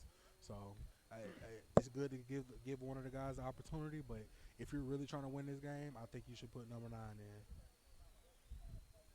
Oh, and we have a quote from Arthur Smith. Head coach says he did a poor job getting team ready after 32-6 loss in his debut. Feel awful for our fans. You know what you should feel awful for? You should feel awful for not getting rid of Matt Ryan. Yes, his contract is terrible, but I would rather see him play terrible knowing we have our future sitting on the bench learning. That's all. I wouldn't mind. I don't mind Matt Ryan playing the next 2 years, fulfilling his contract. Then we can trade him after trade him after the second season. If we get a quarterback that can sit back and watch, Trey Lance, Justin Fields, those are the two that probably gonna be the cream of the crop of this draft class. We shall see. We shall see about that. So here we go, 1st and 10. Hunter takes the snap. He's looking. He's still looking. Now he's running for his life. He's going to scrambles past midfield, and I think he's got enough for a first down on the far side. Yep, they're moving those chains, so we got a stoppage of play. Let's see what they mark it. Nope, they're going to mark him just short. So it'll be 2nd and about 1. And about the 44-yard line. Here's Hunter now throwing and nearly caught. Almost intercepted by number but also 11. nearly intercepted. By number 11 on the play. Smith on the coverage there for the Golden Lions. And now it's 3rd down and 1. I think this is a play. A good time to give it to Isaiah Daniels and let him pound it up the middle and get that first down. Keep this drive going. Absolutely. But this is you're in 4-down territory, so you have 2 plays. 8 minutes. Everything is 4-down territory now. 7.5 exactly to go, as we are exactly halfway through this 4th quarter. 33-20 our score. Northeast Georgia Quarterback prep keeps it, and he gets the first down. Yep, he sure does, and he's down to about the 40-yard line. That was a bobble of the snap, but he puts his head down and goes get the first down. So that's a positive. It was almost a negative play, turned positive. So you just keep moving forward after that one. Adapt and adjust. Exactly. 1st and 10. Clock moving. Under 7.5 to go. About 7:15 to go. And you're at the 39-yard, 40-yard line. I mean, realistically, you need to get this in the end zone in the next 2 or 3 minutes to realistically have a chance. Hunter rolling to his left. He's trying to break a tackle. He just throws the ball out of bounds. Wisely throws it away. Smart play for 2 reasons. One, you don't take the sack. Don't take the sack. You don't lose the yardage. And you stop the clock. Bingo. You stop the You're clock. a smart man. You're smarter than you look. Absolutely. Appreciate Darren. it. Appreciate it. That's exactly what's going on. So definitely a veteran play there. 2nd down and 10, 7:01 to go. Right, and that is a great play. I can't even deny that one because as a coach, you will want your quarterback to be able to make those type of plays. It's those high IQ plays that make the difference between being a star and being a career backup. This is true. Now I want to see them stretch the field. You have North Georgia Lions with 2 high safeties, and I think that the cornerbacks are playing a little bit off, no bump and run. Quarterback draw. And instead of a nice play. That is number 32 for the Golden Lions. Jesus. Yeah, to say he was smacked was an understatement. He came up the A-gap and very Eduardo fast, hot and ready. Alvala once again that's the guy coming up with the guy from Maine, ain't it? Yes, sir. Yeah, he came. That's he about came the 3rd or 4th time we've called his name today, and it seems like every time we've called his name, he has come up with a huge play for the Golden Lions. He came through that line hot and ready. I don't know what happened on that one. That was a miscommunication by the offensive line. There's no way you should have a linebacker coming up that A-gap, even the B-gap like that. So they will call that a loss of about 9. So it's 3rd down and 19 from just around midfield. They're blitzing. And here's a good screen, cut up the middle. Let's go. Here's Daniels. Sideline. Does he get the first down, though? He is out at the 35. I think he's short, but a great catch and run on the screen. Nope, they have him at the 32-yard line, so that should be. I think that's still going to be a little short. Yeah, if I'm looking at the sticks right now, it does look a little short. Yeah, so I think they're going to. Once they pick it up. It's going to be about 2 yards short, but still a great play to get them close enough to make it. Because now it opens up the playbook on 4th and short. Yeah, but think about it. The Golden Lions are bringing heat. That last play, they brought 6. They brought 6. You only have 5 to block, but you called a screen. to override that blitz. So when you got your running back, he gets out there and be able to get that yards after catch. That is amazing. So here we go. 4th down and short. 5:40 to go. Hunter takes the snap. He's looking left. He's got the first down to Gary, and he makes a move. He's down. And he's got first down inside the red zone. He is in the 15-yard line. 17-yard pickup there for Ladarius Gary. Man, what a game he is having. I like that kid. He's quick, he's fast, he gets the ball, he gets upfield, he makes a play. He is putting on some great film. I'm pretty sure he has over 100 yards receiving right now with a easily. With a tutty. Easily. So that's good. That's called a productive receiver. And he's not afraid to block. I've seen him block a couple times. As Gary is now lined up as the lone wideout to the far side. Drops back. Hunter's looking for the end zone. Incomplete. That's a bad throw by my quarterback, even though he throws it out of bounds. But you have 3 defenders around 1 wide receiver. That is not good intentions. 2nd down and 10 from the 15. 5:04 to go here in the 4th quarter. Birmingham has any chance to come back and win this game, they need to punch it in the next minute or so. The next play. The next play, realistically. Because I can trust my defense to get a stop 3 and out and get the ball back. But you need enough time to go get those points. And you have to make your field goals when you score, your extra points, so you can get the 14. Quarterback drops back. He rolls to the right. Rolling again. Now he throws to the left. Nobody's open. He throws cross body, and he. Oh my goodness! He didn't have a touchdown, but he had a positive play there. Kalijah Cook. Oh yeah, he was probably at the 5-yard line. Yeah, he was. We would have had a first down, but he drops the ball. It looked like he was close to that end zone. Yeah, if he catches it, he's probably got a chance to. He got to break a tackle or two. To break a tackle, but he has a chance to make it to put 6 on the board. Instead, it's now 3rd and 10 at the 15-yard line with 4:54 to go. This is the 2nd time he stopped and threw the ball cross field to try to get a score. And if the wide receiver, he tries to catch it with his body. Use those hands. Be confident in your hands. He tried to catch it with the knee up. You can't do that. You got to use your hands. Be confident in your hands. Shotgun snap. Hunter they stepping up, he steps rolling up, to his right. Now he's running. He has a block ahead of him, runs out of bounds at about the 5-yard line. So he might have that first down. And it stops the clock with 4:45 to go. Yes, that's a good. Now it's enough time on the clock to go get another score. But you have to, at this point on the sideline, you have to be talking to your defense. Hey, put it in there here early. You scratch and claw for that ball. Wrap up. Somebody get in there, rip that ball out when we get back on defense. You have to. You got to get that ball back quick. You don't want us to wait for a 3 and out, because they're going to run the ball when they come back out. So you got to be able to scratch and claw that ball out so you can get a fumble. So the clock now running again, and we're under 4.5 to go in this 4th quarter. 3 receivers set to the left. Now they put quarterback Daniels Green in motion, and they are going to call it. Looks like he's down. Down at about near the goal line, about the 1-yard line. Hard to see from my vantage point. I'm getting back to the line. Line up. We're going quarterback draw. Give me space, and I'm gone. You got to get back on the line. You're wasting too much time. 3:57 on the clock. It's quite a head scratcher here that they're taking this much time, but I guess they must feel confident that pistol formation.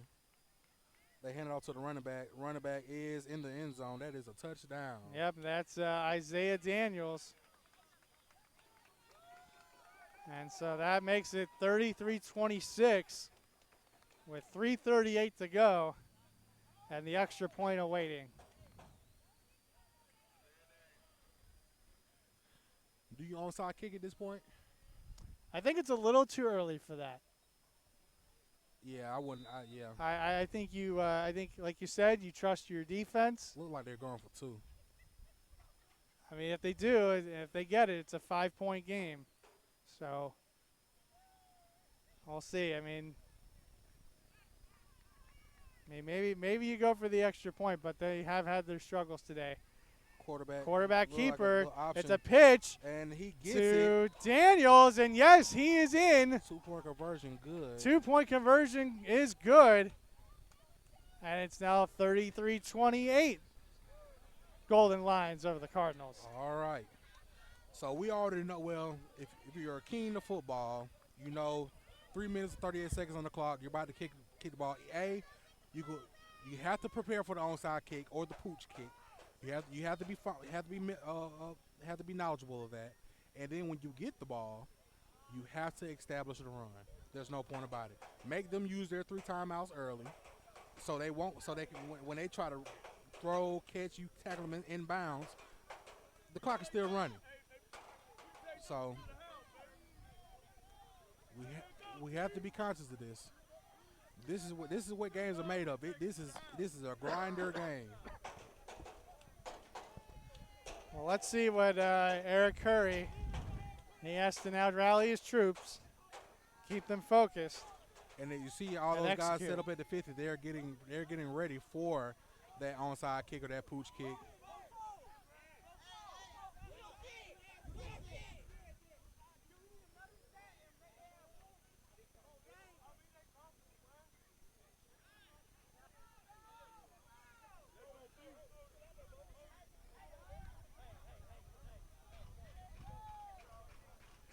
If you hear the fans say, hey, get a sack, make them fumble.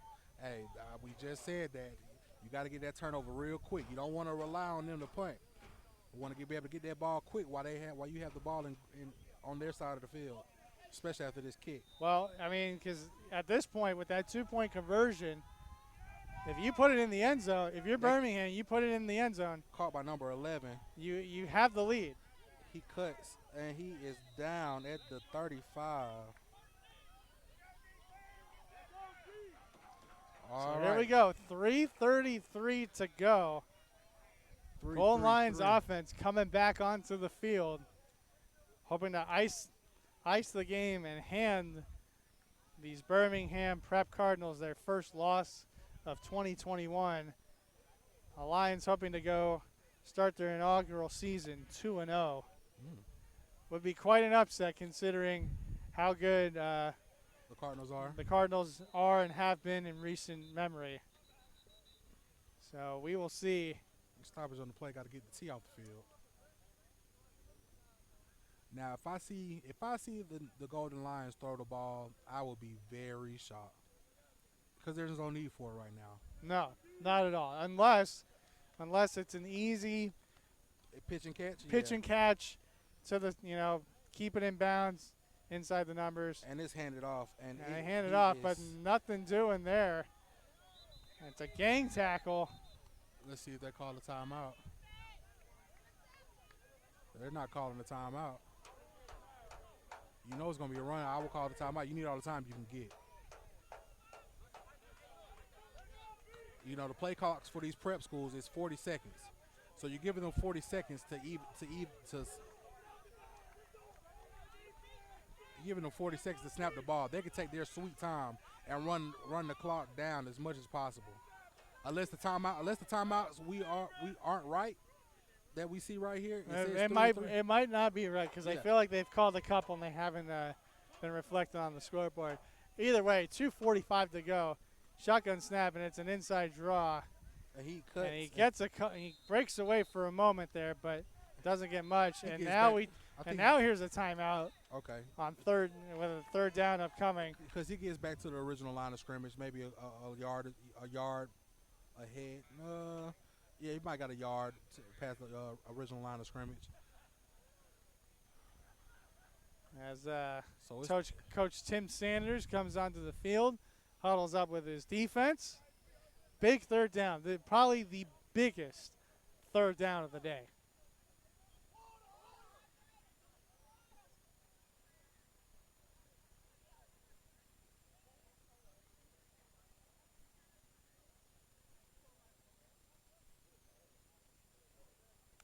Look at the caption. So let's see how many times Matt Ryan got sacked today.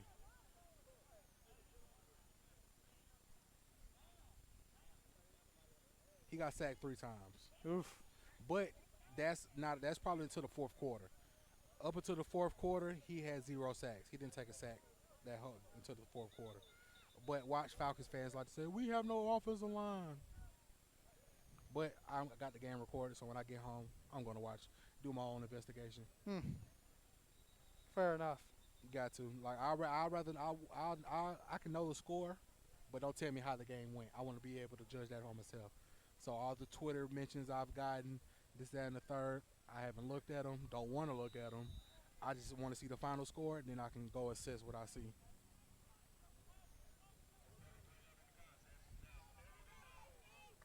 All right, here we go. 3rd down with 2:34 to go. Looks like a wildcat. And a wildcat play.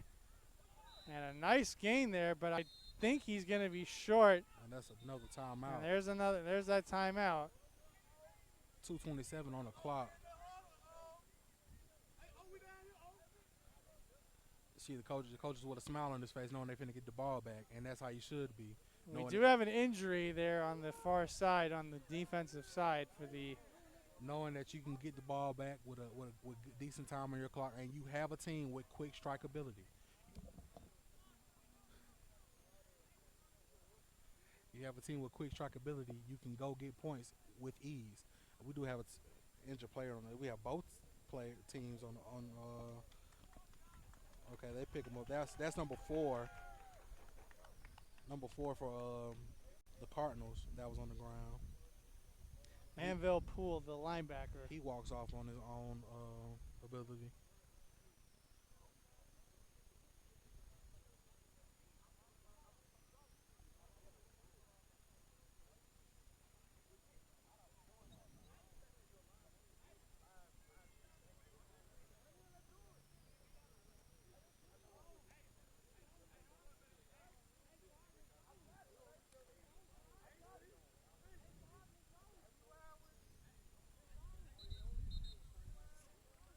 Ball's getting ready to get put back in play. Got a punt team. Got number 5 for the Cardinals getting ready to receive a punt. Early in the game, he had an opportunity to break, but his body got ahead of his feet. Let's see if he can keep his feet this time and make a play. Give him great yardage on the punt return. Ball is in play now.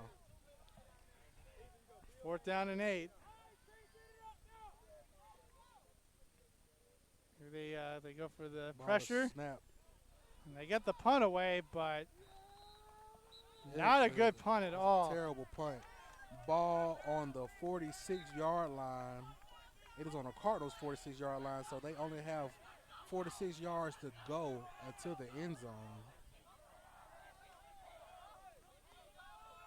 In case if you can hear it in the background there, they are ready to go. This Cardinals team is fired up, 46 yards away from taking the lead and possibly getting out of here with a win.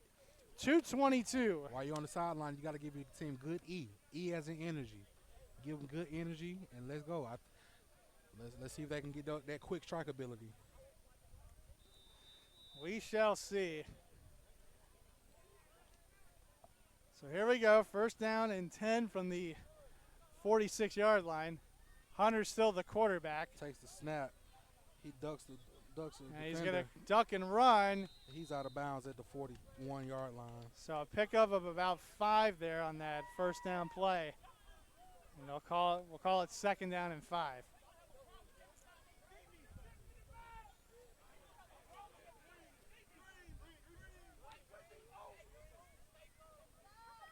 And now here comes your guy, Karee Green, quarterback coming into the game. Quarterback tweaked it. Looked like he got a tweak on his leg. Quintavious Hunter. He's grabbing the outside of his knee. Looked like he caught a cramp maybe.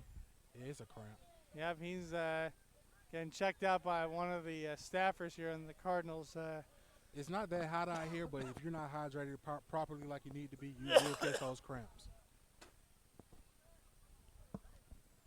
Well, it looks like he's okay. We think he's okay. We'll check here in a moment. But yeah, I agree. It looks like he's suffering from cramps, and with this humidity out here, it is pretty hot, as we mentioned today, or in the high, in September in North Georgia, does get into the 80s with high humidity. So We're definitely in the mountains. yes, we are. And Hunter is able to walk, although kind of robotically off the field, but he makes it under his own power. So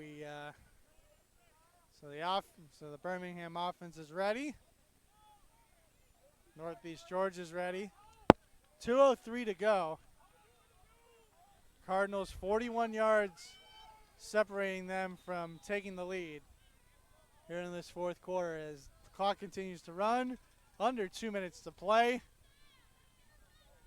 4 receivers set. Green takes the snap. He's looking down the field. He's throwing. Caught high, almost got his receiver upended. Joel Bodie was the intended receiver, but too high. It's incomplete. And that brings up a 3rd down and 5. One thing about it, I've seen a lot of in these prep schools, I've seen quarterbacks got to run all the way to the sideline to get the play. Here you have the old-fashioned hand signals by the coach delivering it to the quarterback, and I love it. You take off the time that you got to run back and forth, That's the energy, I want to stand there, look at your hand signal, and see where we're running. So key 3rd down here. This is obviously 4-down territory. Green, 5 wide receiver snap, set. He's waiting, He's in scrambles. trouble, running for his life. Now runs to his he had left. a guy in the middle He's of the running, field. and I think he's got the 1st down. And yes, the That is side a first judge, down. side official, he's gesturing the 1st down, so they give it to him on the quarterback keeper.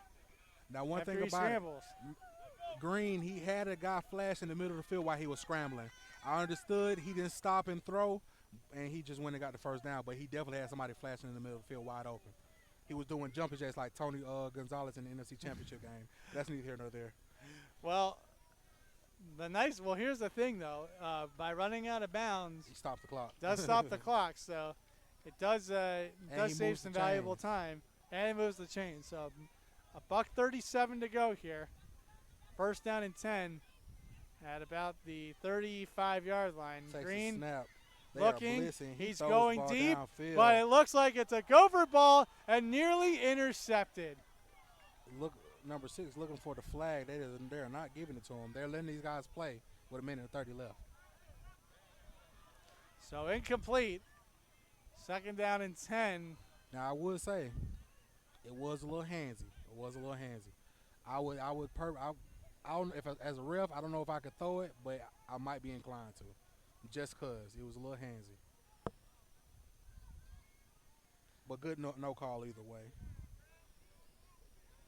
So that play takes 7 seconds off the clock, and we have exactly 90 to go here in this 4th quarter. Fans on both sides getting into it, as they should. This has been a great game. We have a combined 61 points here this afternoon.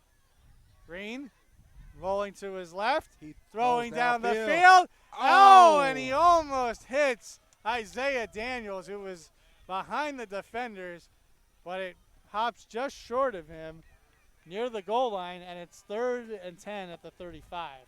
He definitely tried to lead the receiver. The receiver just couldn't get up under the ball like he needed to. But that was it's hard to say which one was good or bad, but it was a good try. He's not giving up, and as you can see, stretching the field, these guys, the Golden Lions, are having a hard time trying to guard these seam routes. So here we go. Once again, another big 3rd down. 84 seconds left here. As that 2nd down play took 6 seconds off the clock. Trips to the far side. Shotgun formation. Got a blitzer coming off. And He shrugs him Green off. gets hit. And he's but running he's for running. And does he have the 1st down? I think he's short. I think he's a little short. Hard to tell from my vantage point here on the sideline.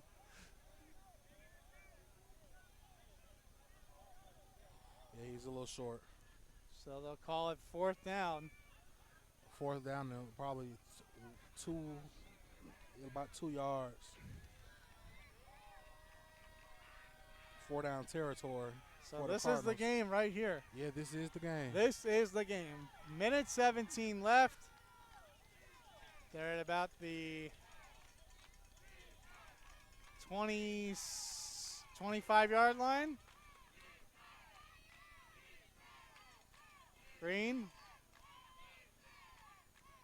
gets the snap. Looking to his left.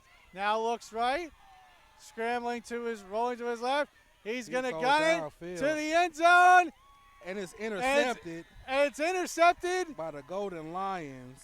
And that That is do number it. 4 for the Golden Lions with the interception. So now they only have to come out and take a knee. Valiant effort by the Cardinals.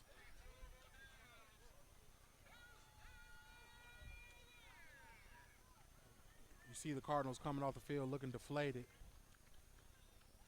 Well, they put up a great effort here in this fourth A quarter. valiant effort. The one thing about it, you don't want to hear about moral victories, but that just shows the character of team you got. You fought to the very end to try to make a play. It's not always going to go your way, but you put yourself in position to make the play, and it just didn't go your way this time. So with a minute 6 here. So actually, I don't think that's an interception. Actually, you know what? I stand correction. That was an interception. So, because that looks like they're at about the 20-yard line. So 1st and 10 for the Golden Lions at the 20.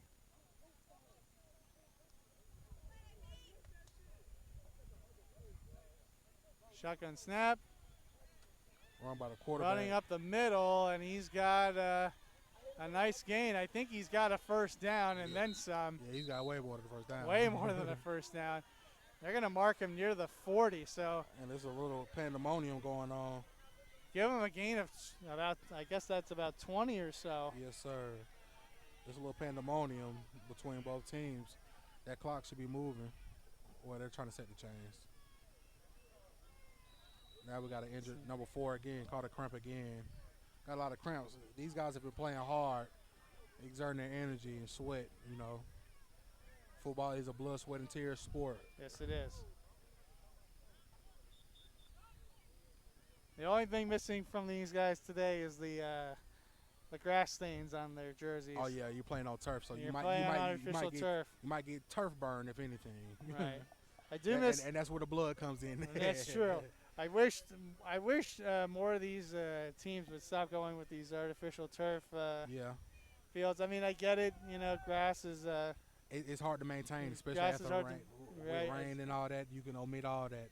Because rain games, as a football player, those are the worst games. Right. Because you get up, the grass might be real soft anyway. Before y'all even play, then when you play, you slip, and then you got mud all on your back. Yeah. Now you gotta watch. If you go home, you gotta wash your shower extra. Gotta wash your shower thoroughly after that one.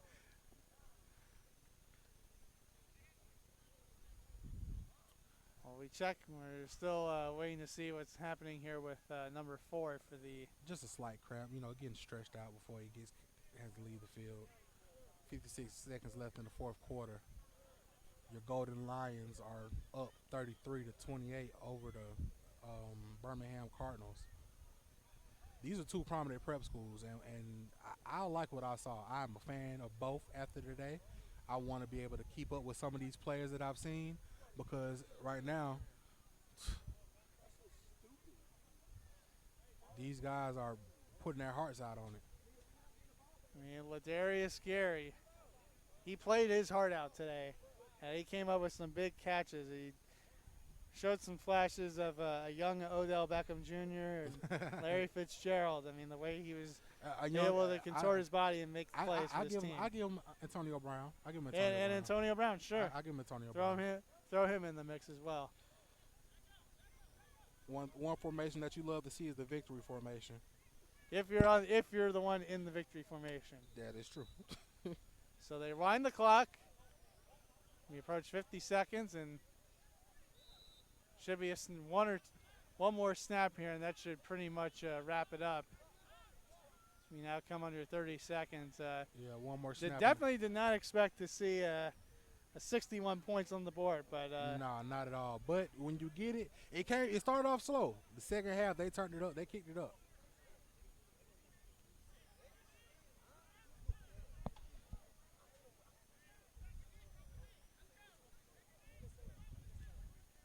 and so we're under 20 seconds.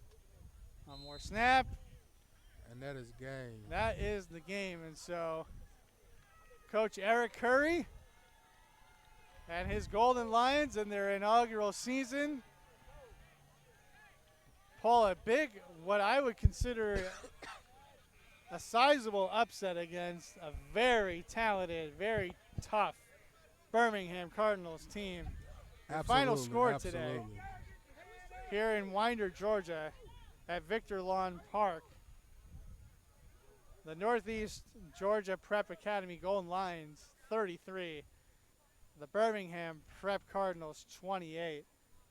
A great game and a fantastic showing by both teams. Absolutely, absolutely. And it's a pleasure to be here. I'm glad I missed the Falcons game to see this game, film this game, because this was way more exciting than watching Matt Ryan do what he did. Other than that, it's been a pleasure, ladies and gentlemen. My name is Doran Coleman. And I'm Noah Hirschman. And we are out. Thank you so much, and we'll see you next time.